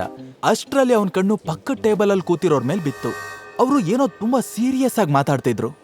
ಇವಾಗ ಬೆಂಗಳೂರು ಮಾಫಿಯಾದಲ್ಲಿ ಮಾತ್ರ ಅಲ್ಲ, ಇಡೀ ಅಂಡರ್ ವರ್ಲ್ಡ್ ತುಂಬಾ ಯಾರ ಹೆಸರು ಓಡಾಡ್ತಿರೋದು ಹೇಳು? ದಿಕ್ಪಾಲ್, ಡೆವಿಲ್ ದಿಕ್ಪಾಲ್ ಹೆಸರು ಕಣ. ಕರೆಕ್ಟ್ ಆಗಿ ಹೇಳ್ದೆ ಎಬ್ಬೆಟ್ಟು. ಟೈಗರ್ ಅಂಡರ್ ವರ್ಲ್ಡ್ ಇಂದ ಮಾಯ ಆದ್ಮೇಲೆ ಟೈಗರ್ ಅನ್ನೋ ಹೆಸರು ಮಾಯ ಆಯ್ತು. ಆದ್ರೂ ಆ ಟೈಗರ್ ಗತ್ತು ಗಮ್ಮತ್ತೆ ಬೇರೆ ಲೆವೆಲ್ಲು. ಅವನ್ ತರ ಬೆಂಗಳೂರು ನಾಳೋ ಗಂಡು ಮತ್ತೆ ಹುಟ್ಟಲ್ಲ ಬಿಡು. ಸಾಮ್ರಾಟ್ಗೆ ಯಾಕೆ ಅವ್ರ ಡ್ಯಾಡ್ ಬಗ್ಗೆ ಎಲ್ಲ ಮಾತಾಡ್ತಾ ಇದ್ದಾರೆ ಅಂತ ಗೊತ್ತಾಗ್ಲಿಲ್ಲ. ಇತ್ತ ಚೈತ್ರಾಲಿ ಅದೇ ರಾಗ ಅದೇ ತಾಳ ಅನ್ನೋ ತರ ಕೇಳಿದ್ದನ್ನೇ ಕೇಳ್ತಾ ಇದ್ಲು. ಹೇಳು ಸಾಮ್ರಾಟ್, ನಾನು ಅವಾಗ್ಲಿಂದ ಕೇಳ್ತಾ ಇದ್ದೀನಿ, ನೀನ್ ಮಾತ್ ಮರೆಸ್ತಿದ್ಯಲ್ಲ. ಸಾಮ್ರಾಟ್ಗೆ ಅವಳ ಮಾತು ಕಿವಿ ಮೇಲೆ ಬೀಳಲೇ ಇಲ್ಲ. ಅವನ್ ಗಮನ ಎಲ್ಲ ಪಕ್ಕದ ಟೇಬಲ್ ಮೇಲೆ ಇತ್ತು. ಇತ್ತ ಇನ್ನೊಬ್ಬ ಪುಡಿ ರೌಡಿ ಜಿಂಕೆ ಜಾನಿ. ಲೇ, ಟೈಗರ್ ಸತ್ತಿಲ್ಲ ಕಣ್ರೋ, ಅವನ್ ಜೀವಂತವಾಗಿದ್ದಾನೆ, ಆದಷ್ಟು ಬೇಗ ಬಂದೇ ಬರ್ತಾನೆ ಅಂದ. ಲೇ ಜಾನಿ, ಸಾಕು ಸಾಕು, ನೀನಿವತ್ತು ಸಿಕ್ಕಾಪಟ್ಟೆ ಕುಡ್ದಿದ್ಯಾ, ಅದಕ್ಕೆ ಏನೇನೋ ಮಾತಾಡ್ತಿದ್ಯಾ. ಲೇ ಮಚ್ಚ, ನಾನೆಲ್ಲ ಕುಡ್ದಿರೋದು, ನೀನು ಅದಕ್ಕೆ ಏನೇನೋ ಮಾತಾಡ್ತಿದ್ಯಾ. ಹೋಗಿ ಹೋಗಿ ಆ ದಿಕ್ಪಾಲ್ ಜೊತೆ ಟೈಗರ್ನ ಕಂಪೇರ್ ಮಾಡ್ತಿದ್ಯಾ? ಎಂತ ಕಾಮಿಡಿ. ಲೋಕಲ್ ಸರಾಯ್ ಜೊತೆ ಬ್ರ್ಯಾಂಡೆಡ್ ಸ್ಕಾರ್ಚ್ನ ಕಂಪೇರ್ ಮಾಡ್ತಿದ್ಯಲ್ಲೋ ದಡ. ನಾನು ಹೇಳ್ತೀನಿ ಕೇಳೋ, ಟೈಗರ್ ವಾಪಸ್ ಬಂದೇ ಬರ್ತಾನೆ. ಯಾವತ್ತಿದ್ರು ಅಂಡರ್ ವರ್ಲ್ಡ್ ದೊರೆ ಅವನೇ. ಅವನ ಮಾತು ಕೇಳಿ ಸಾಮ್ರಾಟ್ಗೆ ಒಂದು ಕ್ಷಣ ರೋಮಾಂಚನ ಆಯ್ತು. ಜಾನಿ ಸುಳ್ಳು ಹೇಳ್ತಿದ್ದಾನ ಅಥವಾ ನಿಜವಾಗ್ಲೂ ಅವನಿಗೆ ಟೈಗರ್ ಬಗ್ಗೆ ಏನೋ ಗೊತ್ತಿರಬಹುದಾ ಅನ್ನೋದನ್ನ ತಿಳ್ಕೋಬೇಕಿತ್ತು. What next? ಸಾಮ್ರಾಟ್ ಜಾನಿನ ಮಾತಾಡಿಸ್ತಾನ. ಚೈತ್ರಾಲಿಗೆ ಸಾಮ್ರಾಟ್ ರಿಯಲ್ ಐಡೆಂಟಿಟಿನ ತಿಳ್ಕೊಳ್ಳೋದಕ್ಕಾಗತ್ತಾ? ಅವಳು ಯಾಕೆ ಸಾಮ್ರಾಟ್ ಹಿಂದೆ ಬಿದ್ದಿದ್ದಾಳೆ? ಸಾಮ್ರಾಟ್ ದಿಕ್ಪಾಲ್ನ ಮೀಟ್ ಮಾಡ್ತಾನ. ಈಗ ನೀವು ಪಾಕೆಟ್ ಎಫ್ಎಂ ನಲ್ಲಿರೋ ಎಲ್ಲಾ ಶೋಗಳನ್ನ ಈಸಿಯಾಗಿ ಕೇಳಬಹುದು. ಈಗಲೇ ಡೌನ್ಲೋಡ್ ಮಾಡಿ ಪಾಕೆಟ್ ಎಫ್ಎಂ ಮತ್ತು ಕೇಳಿ ದೇಶ ವಿದೇಶದಲ್ಲಿ ಫೇಮಸ್ ಆಗಿರೋ ಟೈಗರ್ ರಿಟರ್ನ್ಸ್ ಅನ್ನೋ ಮೈ ನವಿರೇಳಿಸೋ ಕಥೆಯನ್ನ.